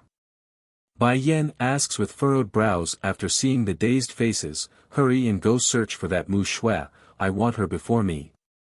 Also, Mu Ying, you are not allowed to leave my daughter's side from this point forward, nor are you allowed to let her leave the palace grounds, you understand? Yes, my queen. Complying by taking a half bow, the leopard maid didn't resist and respectfully answered. At the same time, somewhere over in the manor where the leopard chief was staying, Mu Tian rushes inside and snaps at the nearest attendant. Is Mu Shui back yet? If she comes back, then tie her up and bring that girl to me. Straggling forward was an old senior that appeared to be quite frail in this household. Chief, Miss Mu Shui hasn't come back yet, we have no word of her whereabouts at the moment. She didn't come back. Didn't I tell all of you to go look for her before I left for the palace? Grinding his teeth, Mu Tian hated this situation. He's lost his wife today, and he nearly lost his entire tribe because of that rascal of a daughter. What more could go wrong? In contrast to the hectic atmosphere going around the city, the palace grounds were rather peaceful right now. For example, Bai Yan was leaning against the comfortable bed she arranged inside the garden pavilion when the three steam buns were busy frolicking around in their playful antics along the grasses. Big brother, big brother. Under the bright sunshine, Jin Tian kept chasing his older brother with a look of grievance along his gluttonous face. You only hold Ling Yan and won't hold me, I also want to be carried. Why does big brother never carry me? Is it because Ling Yan is cuter? That's why big brother doesn't like me? Or is it because I'm too greedy during dinner? Does big brother not like greedy kids? Showing puppy eyes, big brother, I can eat less when we have dinner later, can you hold me too? Casting his gaze downwards at the gluttonous boy that's clinging to his leg, Bai Xiachen sterns up along the face like an adult lecturing a child. Bai Xiao has come. 3, didn't I tell you this before? You're a man, and a man doesn't need hugs. Apparently Bai Xiachen was so into his role as an older brother that he forgot his own past tales. He too was a super clingy baby that always refused to come off of Bai Yan's arms. In fact, he's even worse in the attachment department. But there's no way Jin Tian could understand that. Continuing to reach up with both of his little hands, the little glutton looks so hurt and pitiful that he eventually won in this battle of cuteness. Putting down the girl in his arms, Bai Xiachen sighs and picks up his younger brother, only this time Jin Tian, no seconds. A man must be strong and reliable, you can't be like a girl and always ask for hugs and carries, you know. You are going to the future demon king, you can't be so soft. What is a demon king? Biting his chubby finger, the little glutton didn't understand a word of that. Can it be eaten? Sort of. If you become the demon king, then all the food in this world will be at your call. There will be a lot of delicious things waiting for you. Flashing a cunning light, Bai Xiaochen really poured in the gravy over his lies. Sure enough, Di Jin Tian immediately started to drool over the prospect of being able to eat all the good things in life. Showing a determined face at the thought of food, then I want to be the demon king, I want to be the demon king. I want all the food. Now that's a good boy. You can't go back on your words now that you've decided on that, otherwise, smiling wickedly, otherwise you won't get to eat delicious things again. Upon hearing he won't be able to eat delicious things again, the little glutton promptly got all anxious and cried out, I won't regret it, I won't. I want to be the demon king, I want all the food. Grinning from ear to ear, Bai Xiaochen knows he's succeeded. Now by the time his younger brother realizes he's been conned, it would be too late and there would be no turning back. Back over in the pavilion, Bai Yan has been watching this entire interaction between her children. This rascal is just like his father, cunning and treacherous when he wants something. Just a few words and he's already conned his younger brother into a deep pit that can't be climbed out of. Yet apparently Bai Yan herself seems to have forgotten something crucial. She's the one who suggested the boy go trick the younger sibling. Guess the trait of forgetting their own cons runs in this family, the woman being the same as her children. Queen, queen. A hurried sound of footsteps suddenly catches the resting woman's attention. Turning around to meet the guard's gaze, Bai Yan didn't need to ask when the person blurted out a message that sent her jumping out of bed. Queen, there is someone outside looking for you, he said. He said he's your younger brother. Younger brother? Bai Xiao. The lady's heart nearly stopped beating at the name. Uncle is here. Bai Xiaochen had also run over after giving up on teasing his younger siblings.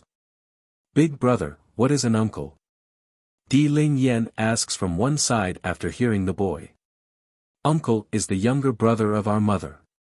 He is one of the most important people in this world to mother, so you two must not forget our uncle, okay? The steam bun lectures the two babies with a serious face. Quick, take me to him. Bai Yan didn't have the patience to wait and decides to go to Bai Xiao instead. It couldn't be helped, it's been nearly 3 years since she last saw this precious younger brother of hers. They haven't met for so long that even her hands are trembling with excitement. Yes, Queen. At the gate to the demon city, a young-looking man was standing there with his hands behind his back, that face without emotion like he's devoid of temperature. Bai Xiao has come, for, those demon soldiers already knew of Bai Xiao's identity, so they didn't make things difficult for the human team. However, they couldn't even if they tried here today. The air coming out of the person was frighteningly cold that it scared everyone nearby. As expected of Sir Bai Xiao, he is indeed the king's brother-in-law. Right as the soldiers were murmuring the subject between themselves, Bai Xiao's cold hard voice instantly cuts them off. Bring Di Tsang out to see me. I demand he come out right now. Squeak. Answering that demand was instead the sound of the main gate being pushed open, followed closely by the beautiful image of that figure whom he's been trying to meet. Bai Xiao's body made a noticeable freeze in that split second. He couldn't believe it's his sister that came out to meet him and not Di Tsang. But no matter, this was what he wanted more, and it showed in that extremely warm smile he made. Sister, Bai Xiao couldn't even begin to describe his emotions right now, so, what did he do? Raise his voice, of course. Sister. Without hesitation, the young man ran forward and brought the woman into a huge hug. I'm finally able to see you again. Bai Yan's body stiffened over the intense reunion. Raising her hand, she gently pats this younger brother of hers like they've returned to the past where it's only them trying to survive in that household. Shower, how have you been? Are you doing well? Relaxing his grip around the woman in his arms, aside from missing you, everything is fine. Through his longing comes motivation, and only through motivation could he grow stronger. This was his driving force, the reason Bai Xiao could withstand the harshness out in the world and come this far alone. "Shower, I heard someone is pursuing you, is that true?" This news was something Bai Yan picked up while she was at the border city a while back. According to those people's gossiping words, the pursuers are also from the celestial realm, which was why she's asking this right away. She's also concerned for this younger brother of hers. Showing a faint smile at the concern coming his way, "Sister, now is not the time to talk about me, we can speak later. First I will take you away." Bai Yan was startled by that. "Leave? Why leave? I've heard about everything that's been happening here. This is also the reasoning for my coming. At first I was only trying my luck to see if you're back yet, but thank goodness you are. Now we can leave." For the past year or so, Bai Xiao has never stopped looking for his older sister. He's searched far and wide across the celestial realm and found nothing. That's why he came back to the demon city to try his luck a second time. Unexpectedly, it worked. "My sister is so good, why should you stay here and suffer under that person? No man out there is worthy of you." If it were just those rumors he overheard from others, then Bai Xiao wouldn't have believed it so wholeheartedly. However, when he came to the demon city the first time, Bai Xiao has come. 5. If Di Tsang's own subordinates admit to the rumors when he came, what other reason does he have to doubt it being true? How could he ever forgive that man? He treats his sister as the most precious person in his life. He couldn't bear knowing she suffered such indignation that she had to run away from home with his nephew, he just couldn't. "I like to see you try." It's then a loud angry voice snaps in from the rear. When seeing that silver-haired figure coming close, Bai Xiao immediately pulled the woman in his grasp to the back while taking a protective stance. "Shower, it's been 3 years already and the first thing you do when visiting us is to find a stepfather for my son?" The demon king snarled, his anger already brewing to the point of erupting. Seriously, if those words had come out of anyone else aside from Bai Xiao, Bai Yan's most precious brother, this demon king would have attacked right that second without another word. Smirking, "You are going to take a new consort, so why are you insisting on occupying my sister? When I gave my sister to you, I did it because I thought you would be true and give her a lifetime of happiness. And now what? You made her and my nephew leave home because of you." Bai Yan just looked at her brother in dismay. Then right as she wanted to explain the whole story and that it's not what he thinks, Di Tsang's cool voice cuts in again, "When did I ever say I want a consort? Then why would your own subordinates say you are?"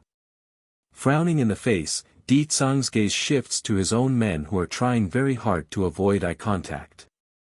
"Which of you said I wanted a consort? Get out here now. That makes sense now." He was wondering why Bai Xiao would be so angry when he first came out. This explains everything. It's all because of these stupid idiots. Aware that their king's mood was getting increasingly grumpier and darker, a guard that was the captain of this group timidly stepped forward. "Sire, please have mercy, we only said those things because we heard the rumors." "Rumors?" Di Tsang sneered, "Have your brains gone to mush because you spent so much time in the secret domain? Just because people are spreading some rumor that it's true? When did hearsay become the truth? Have I ever issued such an order?" The guards all wiped their own forehead due to the sweat coming forward, now that the king mentions it. "We really are stupid. First Elder, I'm leaving their punishment to you. I want everyone who so much as spoke about the rumor punished. They need to be thoroughly taught a lesson for being so stupid." Di Tsang's cold hard voice instantly made them all shudder at the prospect. "Yes, sire." The old elder nervously complied. After saying all this, Di Tsang once again returns his attention to the young man. "Didn't I say I only have your sister in heart? Whatever nonsense about a consort, they're all lies." That actually made Bai Xiao show a stunned face in return. But there's no way he could take the word of these people at hand. Instead, he turns to the only person he believes, and that was his sister. Sure enough, Bai Yan's nodding head confirmed the idea. It's not what you think. There's been a lot of rumors floating around and they're all done by someone who's been hiding in the shadows. Then I believe you. A look of relief swept across Bai Zhao's face and revealed that proud genuine smile. But if he bullies you, I'll take you away. You are my sister, the most previous person in this world. I won't allow anyone to make you unhappy. Only when she's happy can I feel at ease. Keeper Ling's outrage. 1. Don't worry, I'm happy now. That said, Bai Yan turns to her own husband, their eyes only reflecting each other in them that showed the love they had for one another. Bai Xiao could say he's no longer doubting the story and quickly apologized after seeing how intimate they are. I'm sorry brother-in-law, I misunderstood you. Speaking of which, the young man always did hold a good impression of Ditsang, that's why he would willingly leave Bai Yan in his care back then. Now that the misunderstanding was cleared up, he had no reason to continue holding a grudge. Uncle. It's then that Bai Shuchen cries out from the city gate, his hands carefully leading his two little siblings from each side. Bai Xiao would of course be happy to see this nephew of his after so long, but he's even more happy when his eyes landed on the two unexpected surprises. Without ado, he sprints over to give the boy a huge hug. Uncle, I miss you so much, do you also miss me? The steambun asks, his face smiling right up to the eye. Smiling as well but a look of surprise, of course I miss you, how can I not miss my favorite nephew? But then Xiachen, how come you don't look a day older than when I last saw you?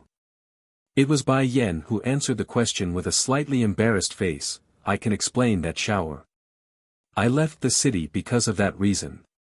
Unfortunately Xiachen has been asleep for the past year due to some condition he had to go through. Upon hearing this explanation, Bai Xiao finally understood everything and connected the dots.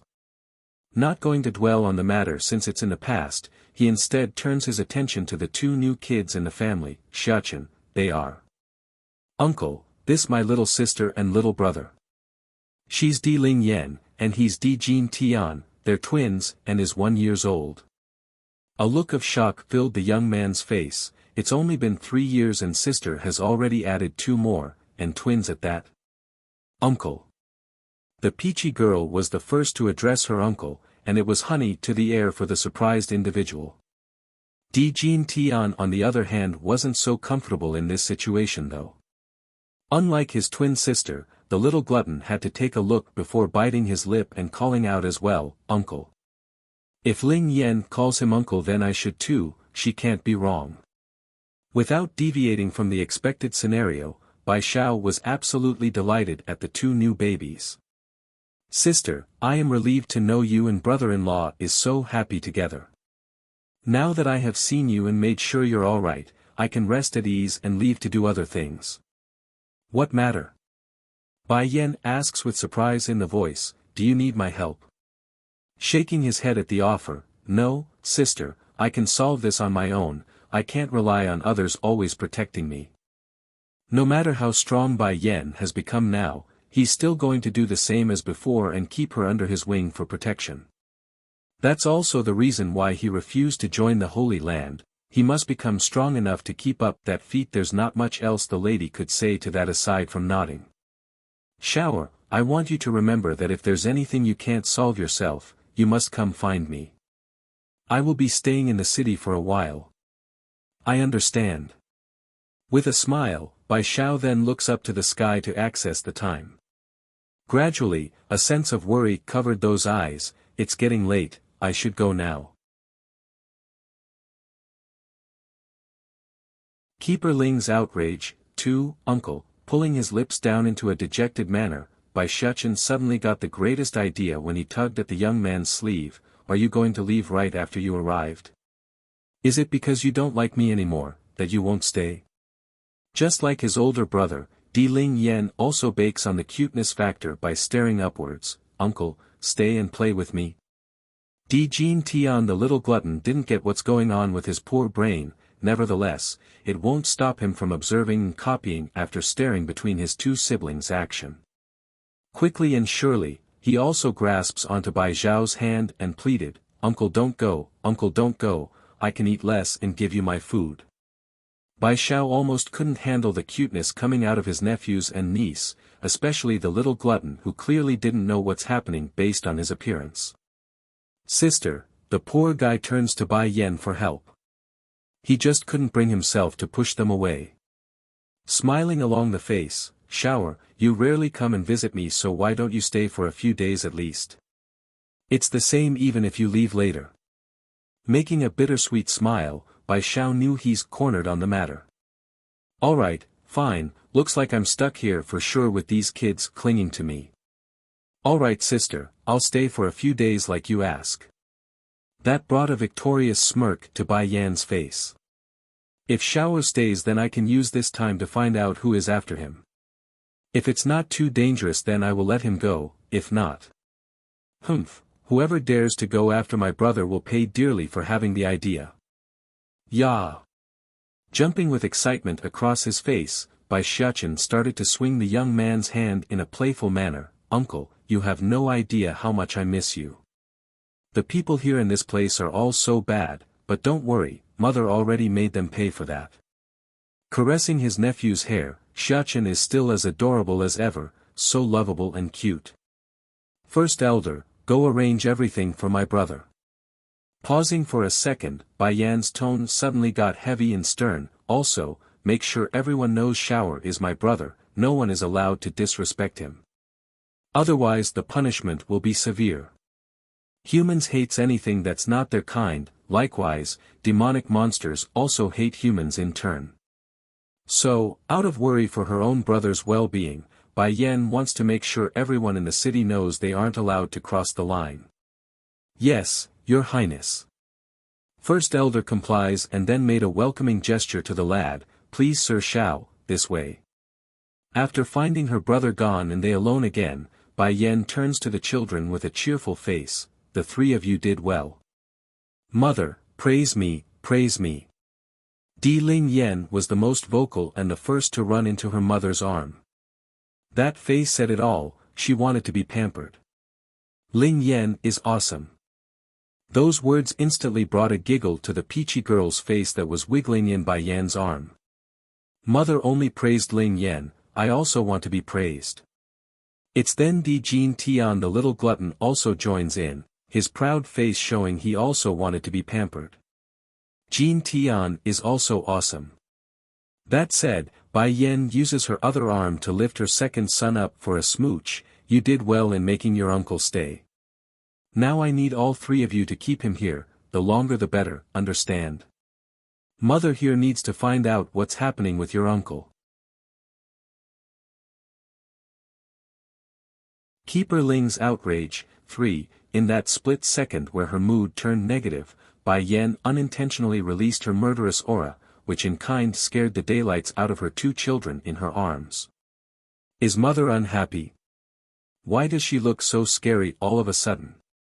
Di Jin Tian, the little glutton, thought while Di Ling Yan only kept staring at her own mother. Ling Yan, Jin Tian, I'm sorry I scared you. Realizing her mistake, the woman quickly recovers her composure and donned a heartwarming smile.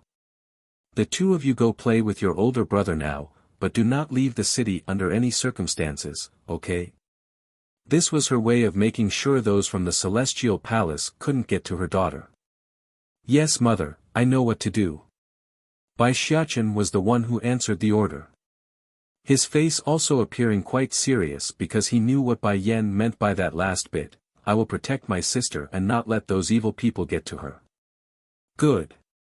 Pleased by that, the woman lets the two soft buns from her arms down and shooed them over. Go ahead and take your sister and brother, you are in charge of them while me and your father aren't around. Okay mother, Bai Xiachen reaffirms his own status with a nod, vowing inwardly to protect his little sister from everyone. Back over in the Celestial Palace, Keeper Ling and Keeper Zun had just walked through the main gates when they were bombarded with the ruined image of their home. For a while, the pair were utterly speechless as they stood there, silent with teeth clenched. This pause continued until someone called out to them. It was Keeper Yellow who had finished cleaning up the backyard when the old-timer saw who has returned.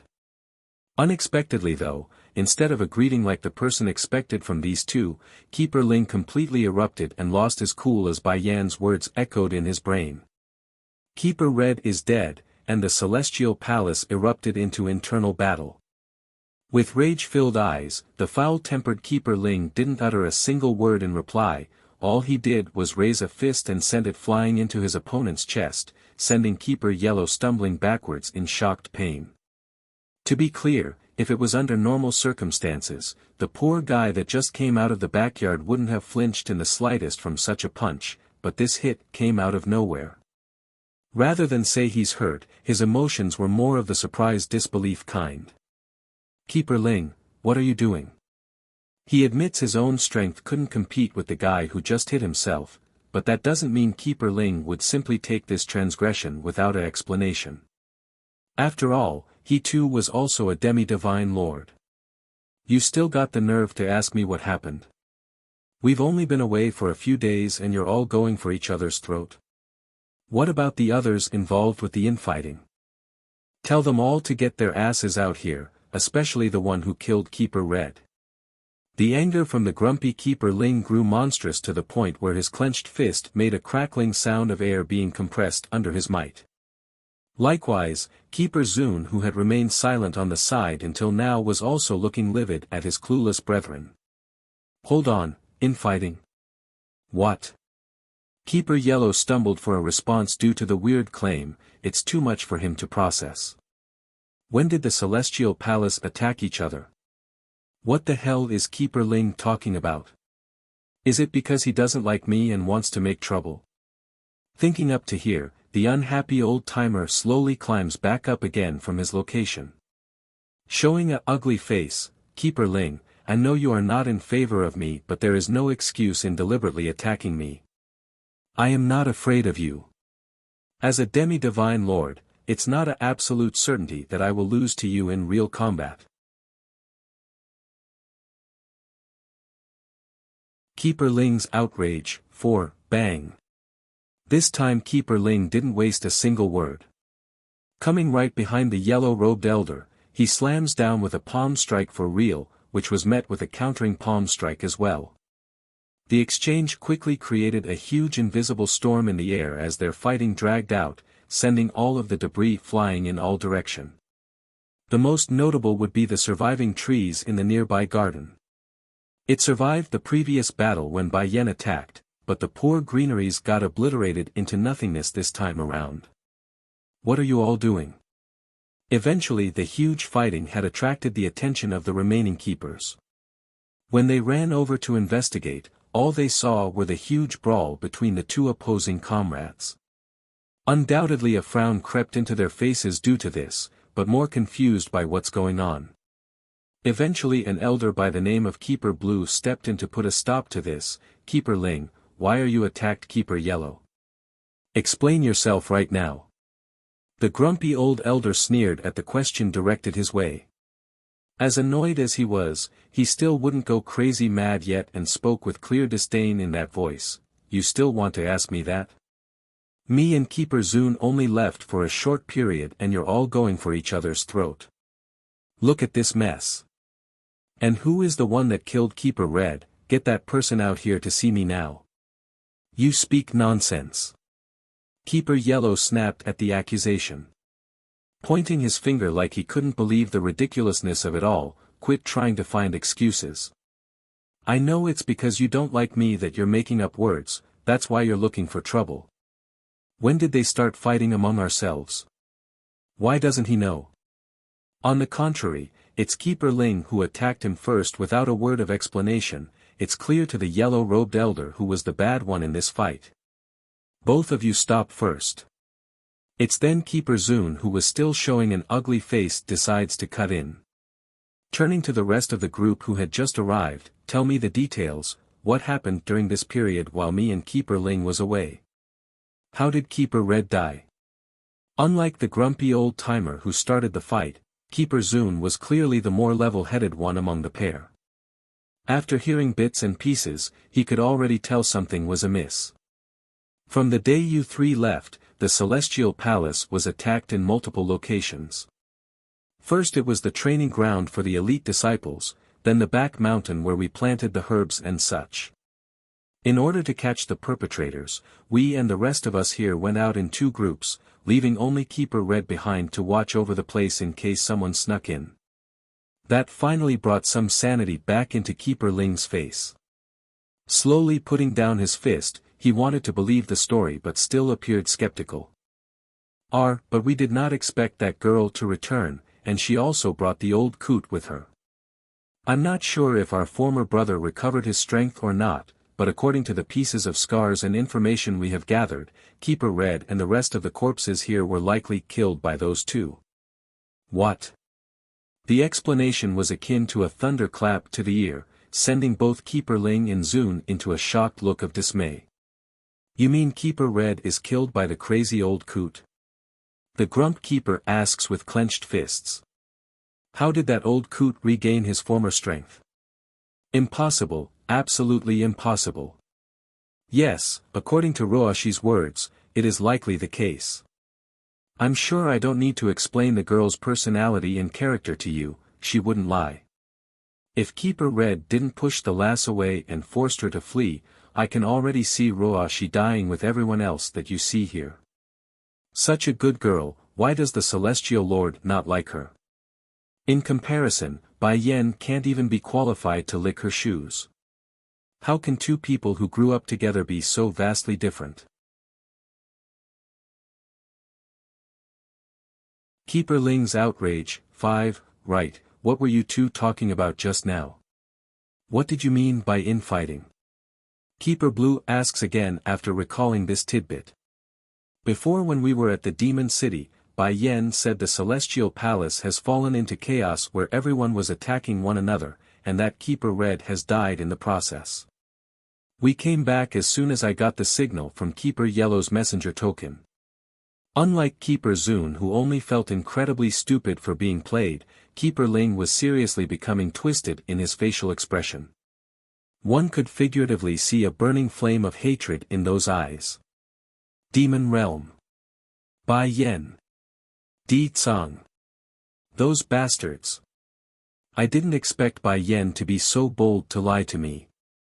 Huffing hard to keep his temper under control, Keeper Ling explains without a hint of remorse for his own actions. This unapologetic appearance didn't escape Keeper Yellow, of course. He took the brunt of those attacks and suffered greatly, which could be seen from the blood leaking from the corner of his mouth. So that gives you the right to hit me? You didn't say so much as a word to me when you attacked. Retorting in an unreasonable manner, if you knew it was a misunderstanding, then why didn't you speak up? Why did you keep quiet then? That's just how it was.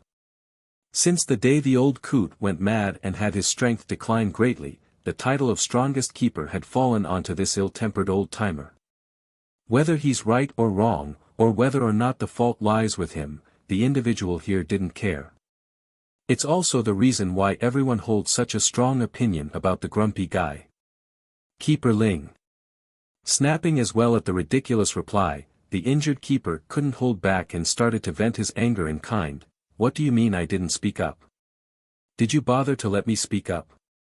Don't think for a second I don't know you dislike me. I bet you are only using this occasion and excuse to attack me. Now that you know it's a misunderstanding, you still won't apologize. You got some nerve. Humph. Grunting in contempt, Keeper Ling thought otherwise, and what if I'm being unreasonable? Look around you. All I did was leave for a few days, and what did you all do to the palace? Ruins. Everything is in shambles because all of you can't get a hang of yourselves. Now you got the nerve to come reprimand me. You even allowed Keeper Red to die. If anything, my punch to you is considered leniency. Our now Keeper Yellow could literally faint due to the blood boiling up from his throat. He's seen shameless before, but not this shameless. Enough is enough, you two keep your mouths shut for now. Keeper Zun figured they are going nowhere and cuts in again. The main thing is we need to focus back on the main issue. Gather everyone still available, it's time we brought the fight to those from the demon realm. That proclamation actually stunned Keeper Blue and the others, but what about the Celestial Lord's order? You still think we can stay put at this point? The demon realm's forces have invaded our lands, attacked the Celestial Palace, and killed one of our own. They killed Keeper Red, who has been with us for centuries. Order or no order, the line has been crossed. If it were under normal circumstances, they would never disobey Chui God's order, especially Keeper Zun, who was the kindest of the bunch. However, it's also because of his kindness that the old elder decides to go against his liege's order. For the sake of this world, he must, his heart demands of it. Continuing to go over the next course of action, now then Keeper Ling, while we continue to search for the Lord by sending our people out, we also need to make preparations for our fight with Di Tsang and Bai Yan. I can tell by now for certain that they will never hand over a newborn princess to us after what they've done here. Keeper Ling's outrage. 6. It's a pity though, the Celestial Lord's movements are non-stationary. When they wanted to find the man, he had already disappeared again without giving them a chance to meet. Send more people to protect Roashi for now. Keeper Zun frowns up, she's not having it easy. Things are clearly not her fault, yet she's trying to bear all the burden by herself. Her level of sensibleness is enough to make one ache. Such a fine girl, if only Bai Yan could learn just an ounce of her good characteristics, then maybe she wouldn't have turned out the way she did. The crowd got all quiet again, which felt eerily uncomfortable in this place. Ho! But Keeper Ling clearly thought otherwise in comparison to his comrades. You all think it's strange that Roashi couldn't win the Lord's heart, right? Then think of it this way.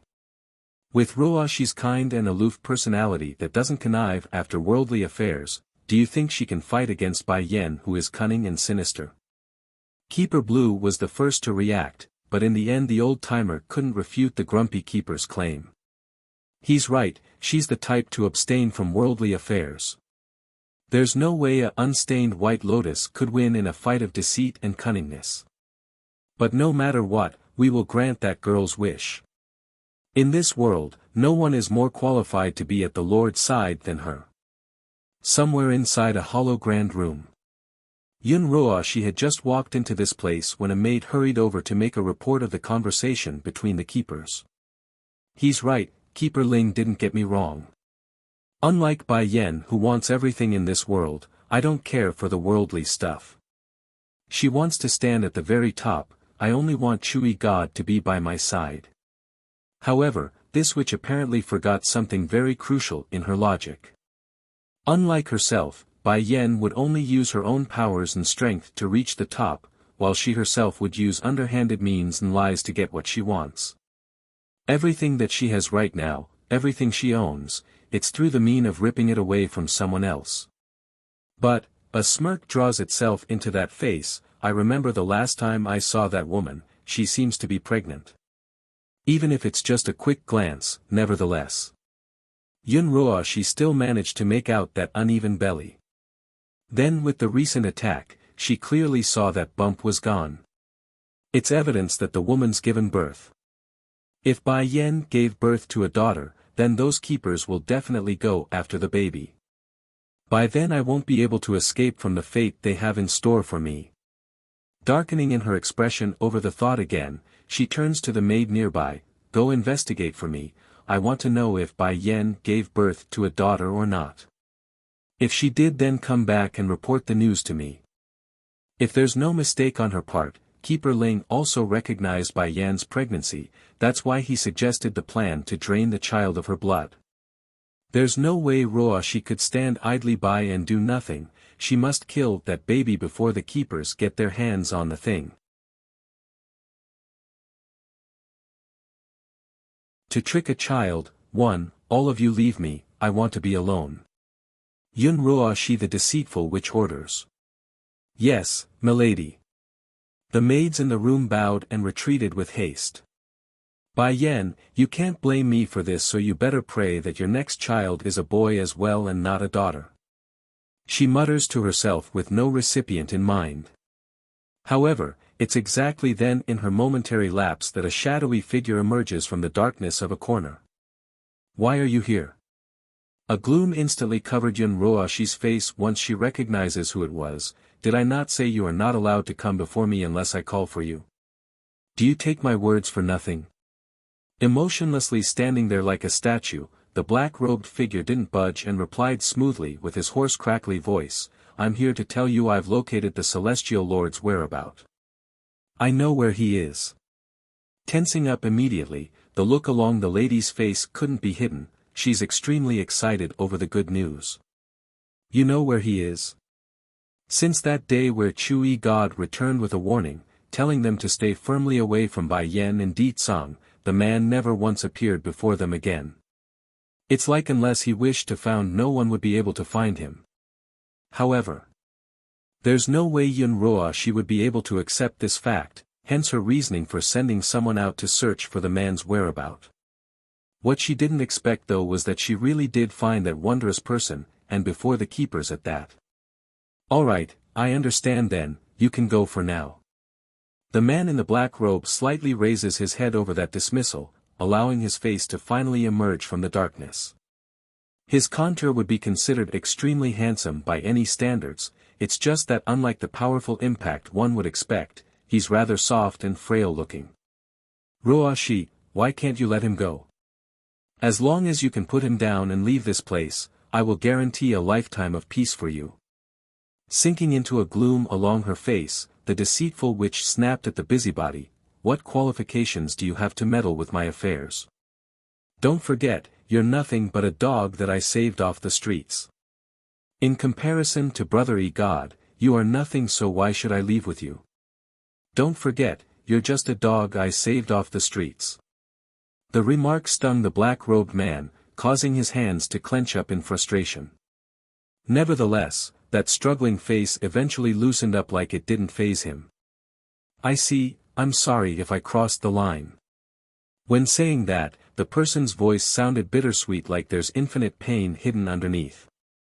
Also, from now on forward you are to find my maid only if there's anything to report. I don't want to risk having those keepers discovering your existence, after all, you're someone that can't be seen in the light of day. Drawing a thin line across his lips, the individual didn't refute that claim, only staying quiet as he stood there willingly. Roashi is right, I'm someone that can't see the light of day. So, I don't deserve to be by her side. Finally lightening up in after winning the argument, the witch continues, but you did come at the right timing. I was about to send my maid to investigate another matter for me. Since you're here, you can go in her stead. That is, go to the demon city and see if their queen has given birth to a daughter. If it's a daughter, then remove her from existence right away. To trick a child, too, the man in black went rock stiff over that order. Raising his head with shock shone across those eyes, he couldn't believe that twisted face was coming out of the lady across from himself. Roashi, that's a child you're asking me to kill. Showing complexity in his voice, you should know I have two rules in the people I kill. One being I won't kill the innocent and old, the other being children. Winger. The witch literally screeched, she is not a child. That baby is no more than a monster, a demonkin. You are not violating your own guidelines, so do not bicker with me, not to mention I saved you back then. Winger's heart trembled over the reminder, which causes his hand to instinctively clench up. Every time he that wants to refuse this woman's request, mainly because they're never good, he would always act this way.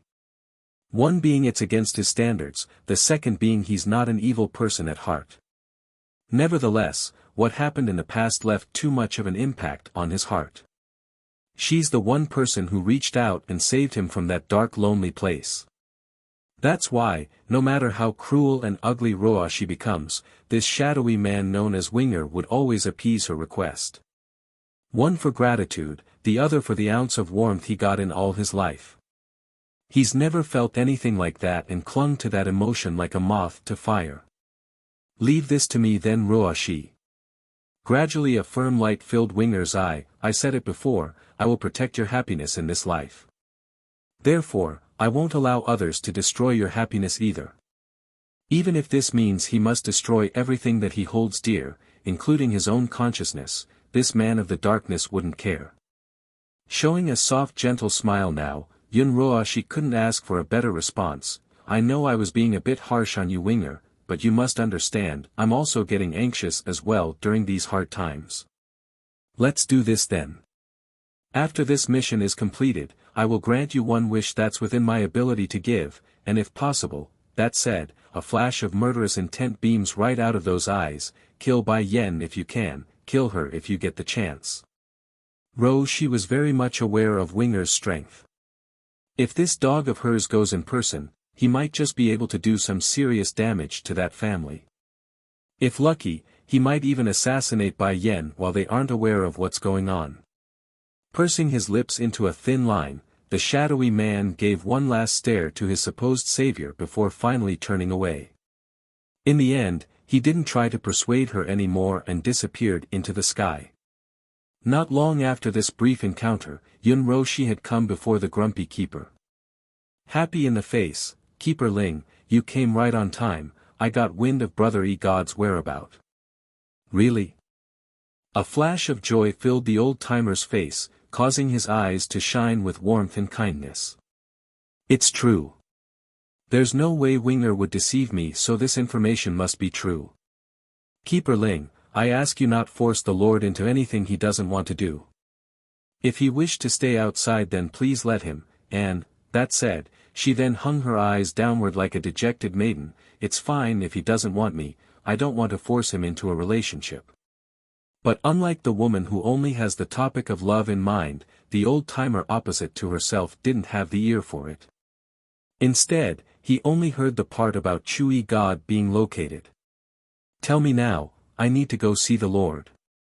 No matter what, I must bring him back to the palace.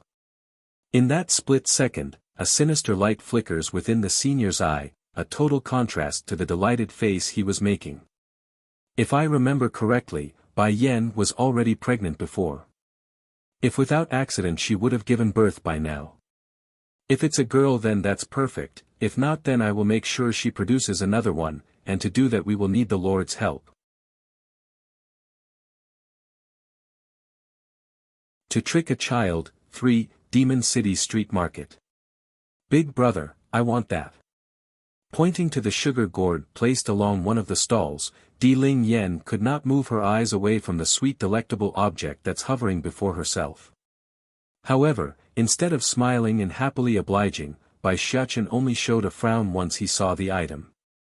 Ling Yen be good, those sweets aren't good for you, it will make your teeth rot. Here, I can give you my candy beans. The boy says, trying to keep the girl in good health. Naturally the candy beans he's referring to are Dan pills concocted by Bai Yen. Puckering up her little lips into an unhappy line, I want the candy there. Big brother buy me candy.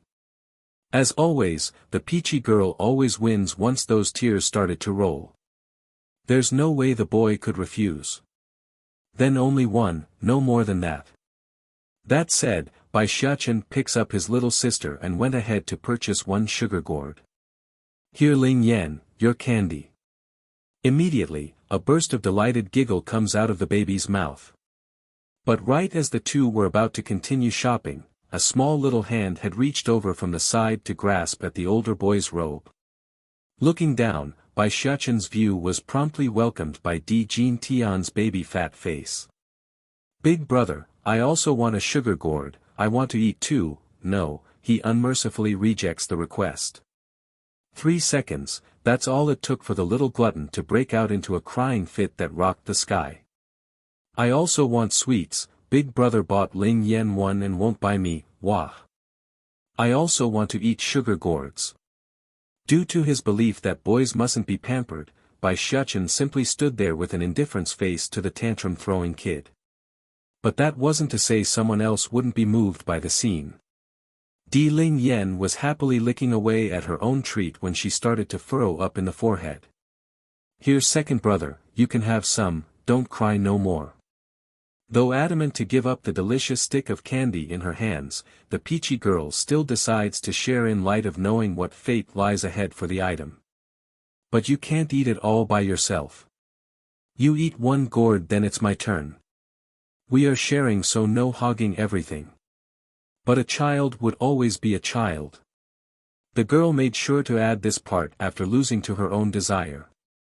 Sure enough, the offer was able to promptly coax the twin boy back to normal. Without a second delay, the little glutton received the stick of sweets from his sister and took a huge bite out of the first one. A luster of happiness could be seen across the kid's face in that moment. Ling Yan is so sensible. Leaning down to give the girl a smooch across the cheek, Bai Shechen compliments his little sister without a second thought. Giggling at the contact, "Big brother, Papa said I cannot let others kiss me along the face. I'm your brother, and we're family, so it doesn't matter. But if someone you don't know tries to kiss you, then you must reject them no matter what, okay?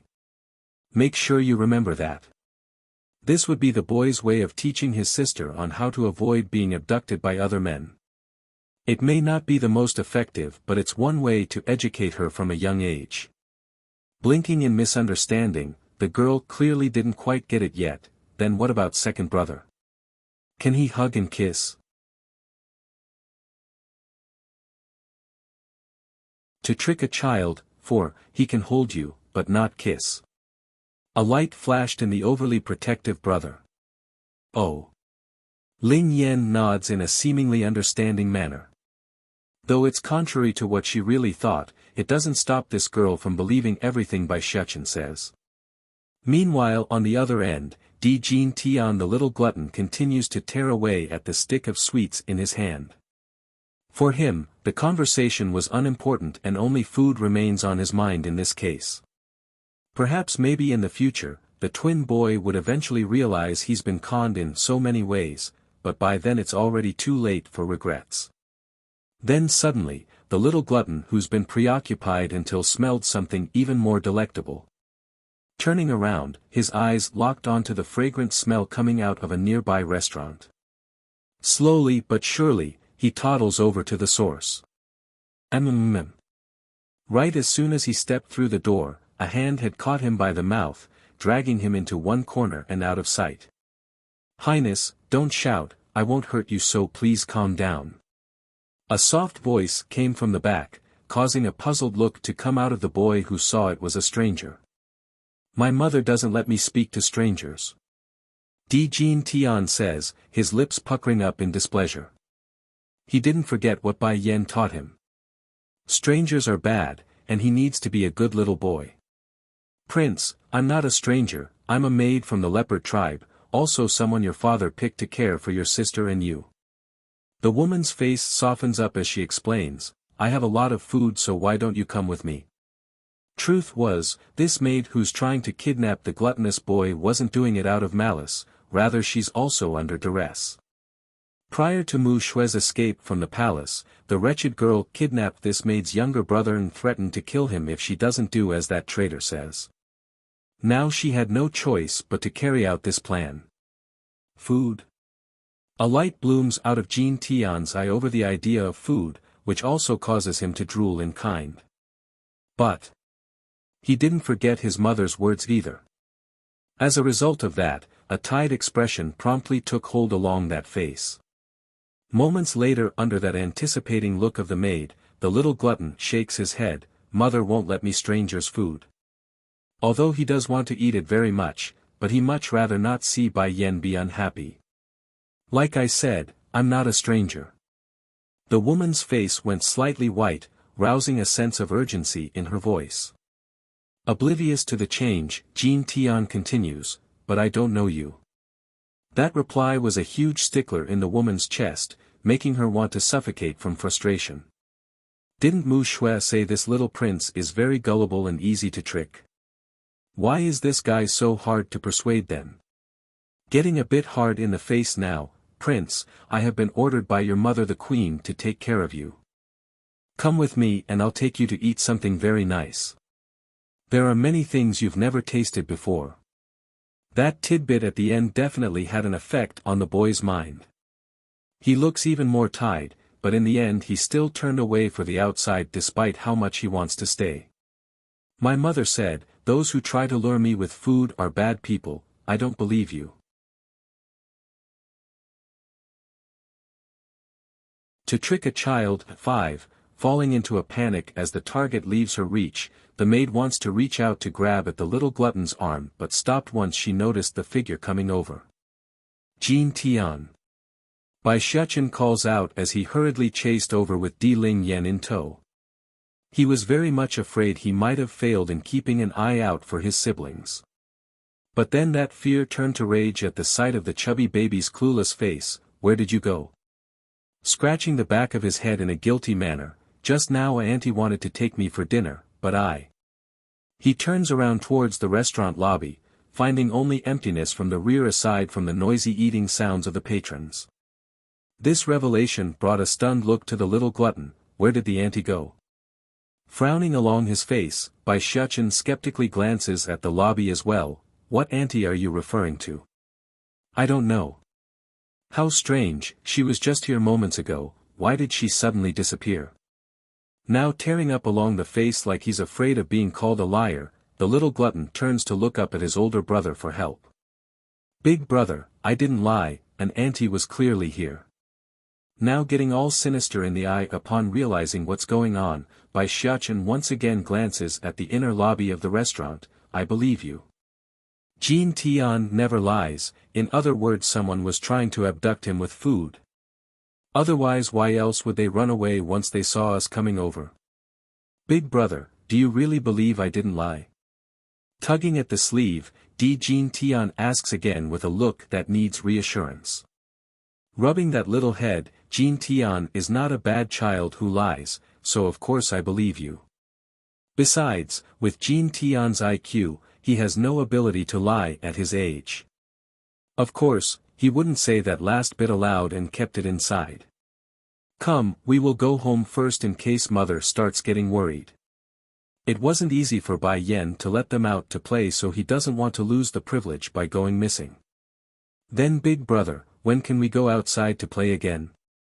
Di Ling Yan asks with her big baby eyes. Taken aback by the question, Bai Shuchen makes a frown along his face. "Mother won't let us leave the city." In particular was how they still hasn't located that Mu Shui. Until they are able to confirm that traitor's location and capture her, there's no way he could take these two babies out. Oh, hanging her head dejectedly, the peachy girl sounded disappointed. "This place is too boring, it's not as fun as the Sky Mountain." Looking at the three siblings leaving the restaurant, the maid who's been in hiding in the back finally came out. She didn't utter a word, only clenching that fist with a gloom hovering over those eyes. She knows what she's doing would equate to betraying the demon realm, a crime worthy of death. But compared to watching her own younger brother dying at the hands of Mu Shui, she has no choice. The boy's her only family in this world. "Don't worry, I'll definitely save you. Even if my fate is damnation at the end, I won't regret it." Just when the maid wanted to turn away to look for another opportunity, a child voice from the rear sent her jerking in shock. In that moment she could say her heart's about to fall out because she immediately recognizes who it was.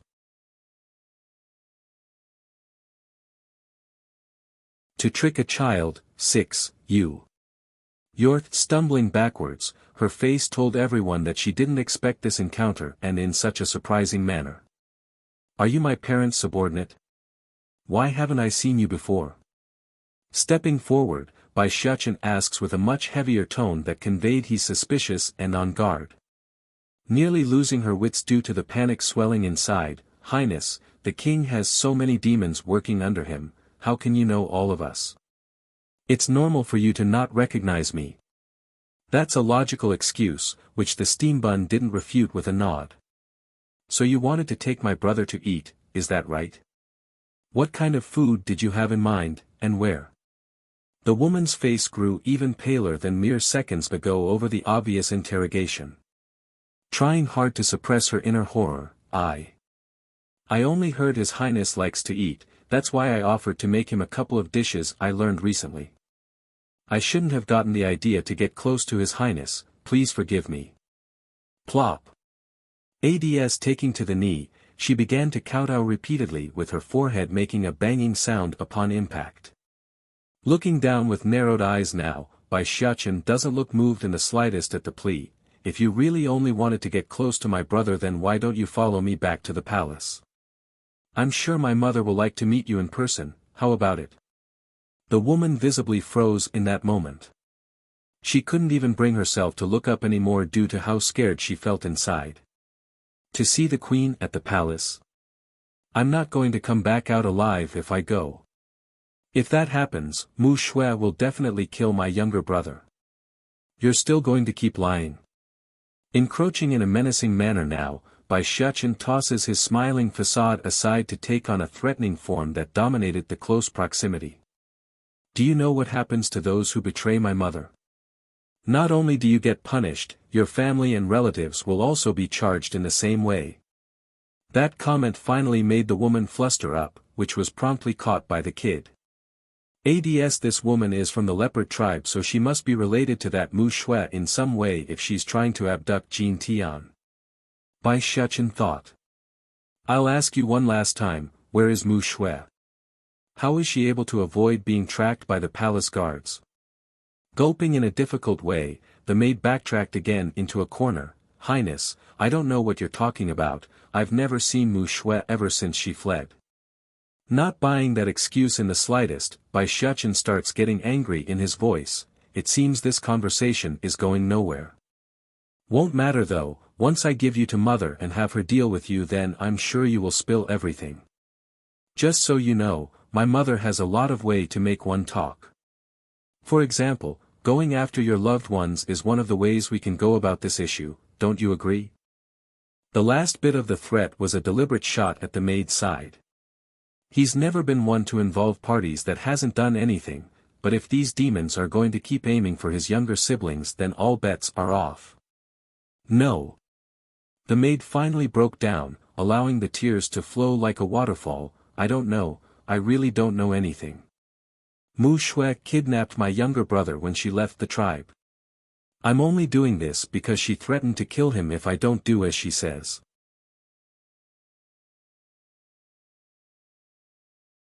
Come on their own, too, brother. Caught in pain due to the tension along her arm, Di Ling Yen calls out to the boy who was stuck in deep thought.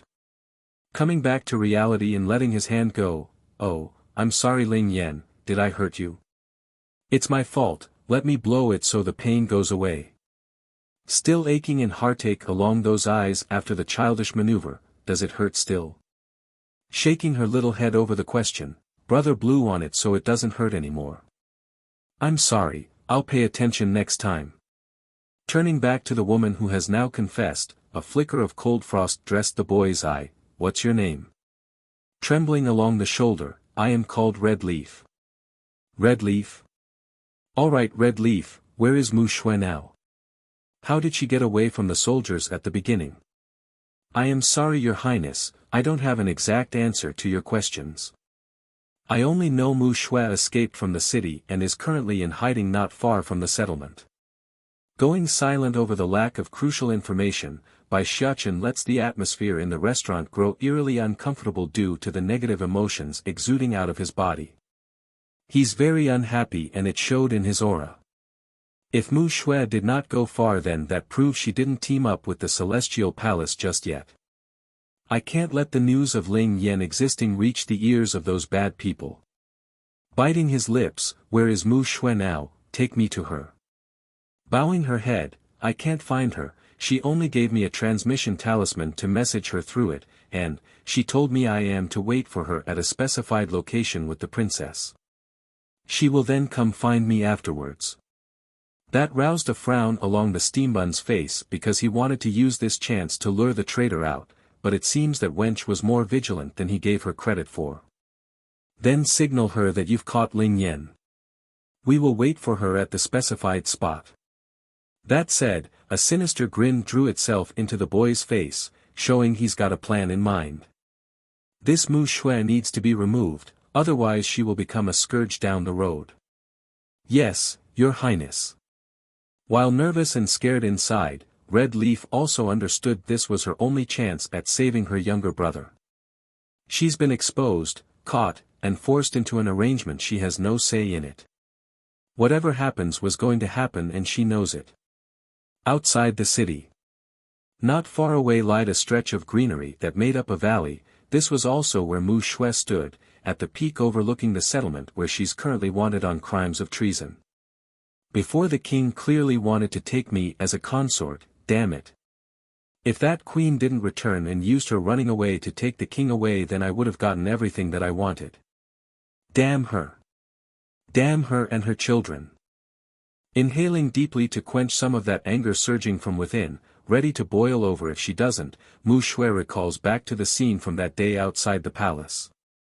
She had just finished an errand for herself and the wretched girl returned to the main gates. That's where she saw her own mother's body hanging off of a rope at the entrance. Mu Shui was terrified, of course, finding the only family she considered close dead, but more of that worry was about herself and what it meant. Then came the gossiping discussions of the crowds. They were pointing and talking about the picture of the wanted criminal posted along the notice boards. It's her. They had portraits of her own face plastered along every corner, every board, and every street of the city that she's a traitor, a treasonous demon wanted dead or alive. Exactly then, while she was lost in her own thoughts about the predicament she has gotten herself in, Mu Shui suddenly felt a burning sting coming from the palm of her hand. This was the result of the transmission talisman that's currently heating up due to Red Leaf sending a message like planned.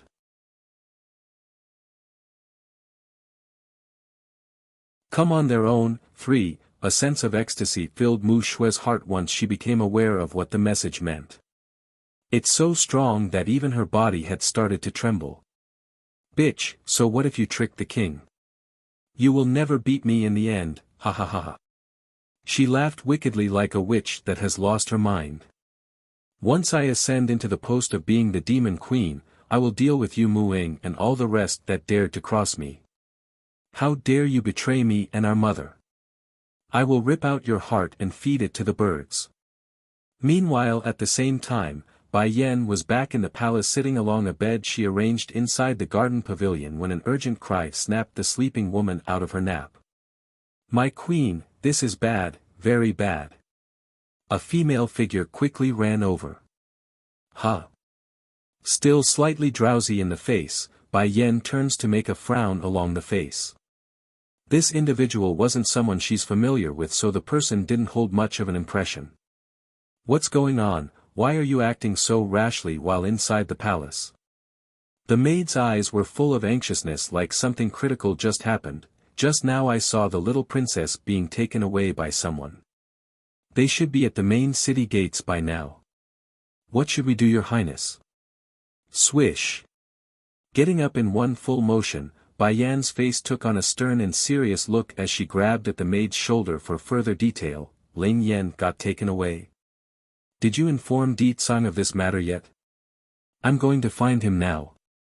Seeing how the desperate mother's about to run to the study, the maid grew antsy and yelled out the only reaction she knew, I will go inform the king. My queen, you should hurry and go save the princess on your own. Originally Bai Yan had lost her wits due to the story revolving around her children, but that last careless remark instantly sent her into a wary alarm. Holding her steps into a slow pace, she turns around with skeptic eyes. Where's Mu Ying?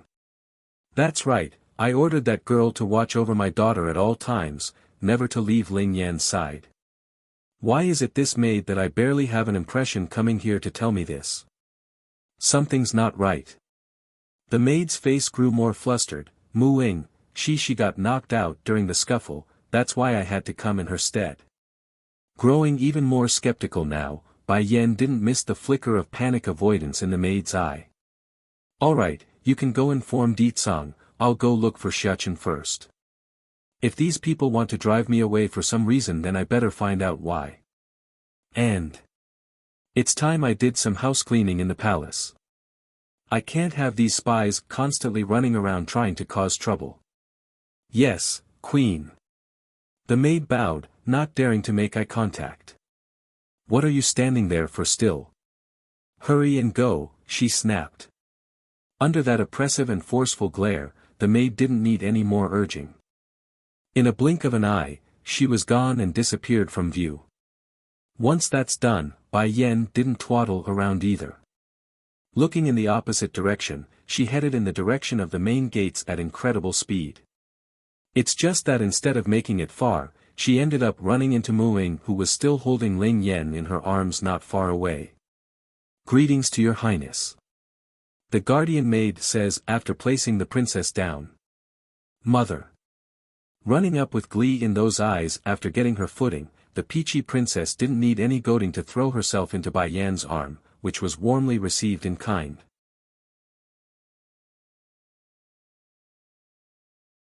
"Come on their own, for, Ling Yen, you're all right."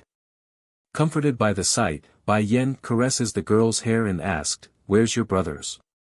Biting her little finger, they followed an auntie and left. "Gone."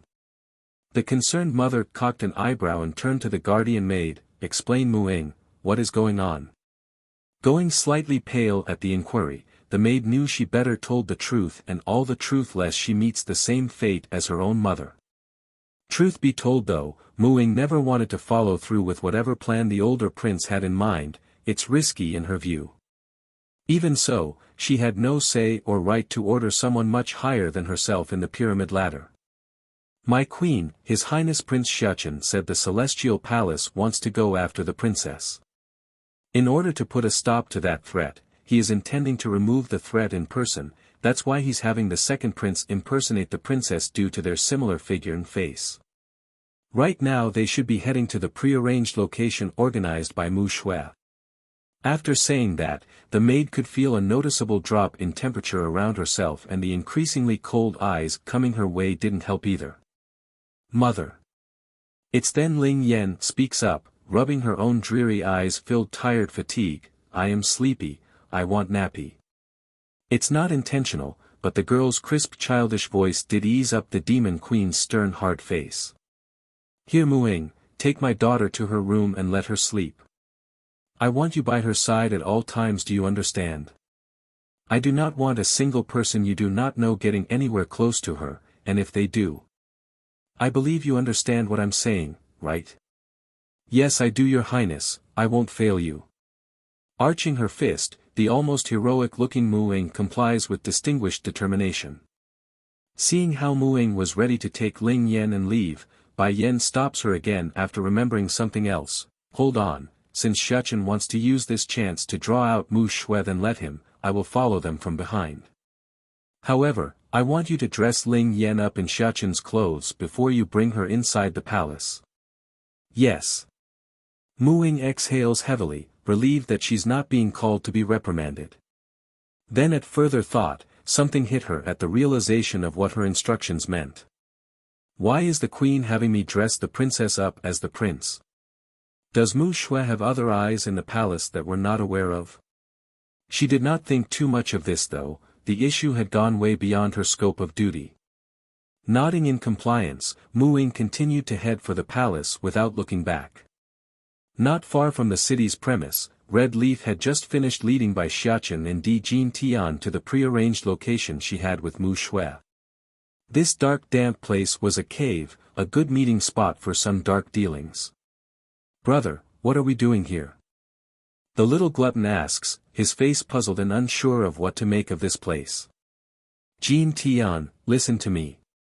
From this point forward, everything that we do are for Ling Yan's sake, so you must follow my instructions," said the steambun with a stern face. "You are a man, a pillar of our family. It's your job to protect your sister and our mother, that's your duty." Glowing in the face over the responsibility, the little glutton felt proud and happy. "Yes, big brother, I will protect mother and Ling Yan. I am very, very good." That's right, you are a very good boy. Now don't say anything from this point forward in case they find out you are an imposter."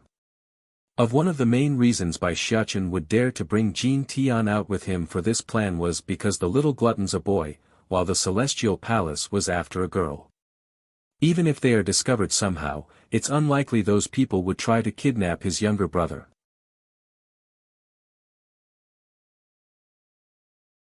"Come on their own, 5, but even so, he's going to do everything in his darnest to protect his younger brother and not let him get hurt in the slightest.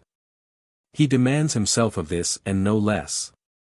Firming up in the face, Bai Xiachen suddenly took notice to a strange energy signature that flickered within the vicinity of his hiding spot. The steam bun wanted to locate the source, but it came too fast and went away just as fast, causing a puzzled look along the boy's face. If I'm not wrong, that should be Mu Shue's energy signature, but where is she? Outside the cave, Mu Shue the traitorous girl was indeed hiding in a well-covered spot, her eyes grim and hard while staring into the damp cavernous cave. She wants to confirm if the child she sees are indeed the princess, which she could vaguely make out from her distance. Of course, the plan was working out perfectly since Jin Tian had his back turned to the evil witch. He and Ling Yan are twins, though different gender and slightly chubby. It won't hinder his ability to impersonate his own sister in this case since he's wearing a dress. Coupling with the fact that Mu Shue's not expecting Red Leaf to betray her, she's quickly letting her guards down and grew conceited. That bitch should be lured away from the palace by now, cackling a sinister grin at the thought, now's my chance. Giving one final glance at the cave, Mu Shue quickly turned for the palace and disappeared from this valley. After waiting for a while, Jin Tian was beginning to grow increasingly more bored and agitated. He's squirming around looking for something to do, but he always stopped short of moving from his location upon remembering his order. Strange, Bai Xiachen mutters this to himself, just now I clearly felt it, I'm not wrong. Why is that Mu Shue not coming? Pouting, the boy was also growing increasingly more depressed at his failing plot. Big brother, what's wrong? Toddling over after finding the oddity in his older brother's expression, Jin Tian stretched out his hands to tug at the sleeve. Shaking his head at the concern, it's nothing, I'm only worried that our plan might have been exposed somehow. I wanted to lure Mu Shue out using this occasion and perhaps remove her as well, but she's not coming at all. If we don't succeed here then those bad people from the Celestial Palace might learn of Ling Yan's existence. By then it will be dangerous for your sister and they might steal her away. The little glutton actually looked stunned, but then that reaction didn't last long because tears swiftly came pouring out of those eyes like a waterfall. Big brother, I don't want Ling Yan to be taken away, wah, I don't want, hic, I won't be greedy and eat so much anymore. I will train hard and grow stronger, then I will protect Ling Yan and not let those bad people hurt us. Knowing he said too much and caused his little brother to start crying, Bai Xiachen quickly reached over with his hand to wipe those tears. Don't worry, I won't let them. They will never lay their hands on Ling Yan. Perhaps the promise was enough, or Jin Tian was just that gullible, but the little glutton did stop crying right away. I believe in Big Brother. He won't lie. Mother. Suddenly, the corner of Bai Xiachen's eyes picked up the familiar red figure and yelled out with surprise in his voice, Mother, how did you get here? Bai Yan didn't reply right away, only scanning the cave and making sure both her sons are all right. When she did so, the woman couldn't be any more relieved. Both of them are her life, her blood.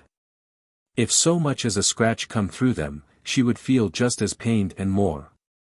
You silly, how can you keep this from your own mother? If you want to catch Mu Shue then there's plenty of ways to do it, why take such risk? You're tuning into the Han Li's Wuxia Adventures YouTube channel. We're so grateful for your support and don't forget to subscribe to join us on this incredible journey through captivating stories. Your generosity through donations truly makes a world of difference, as it's the primary source of revenue that allows me to expand and enhance this channel for you. Thank you from the bottom of my heart for being a part of this adventure.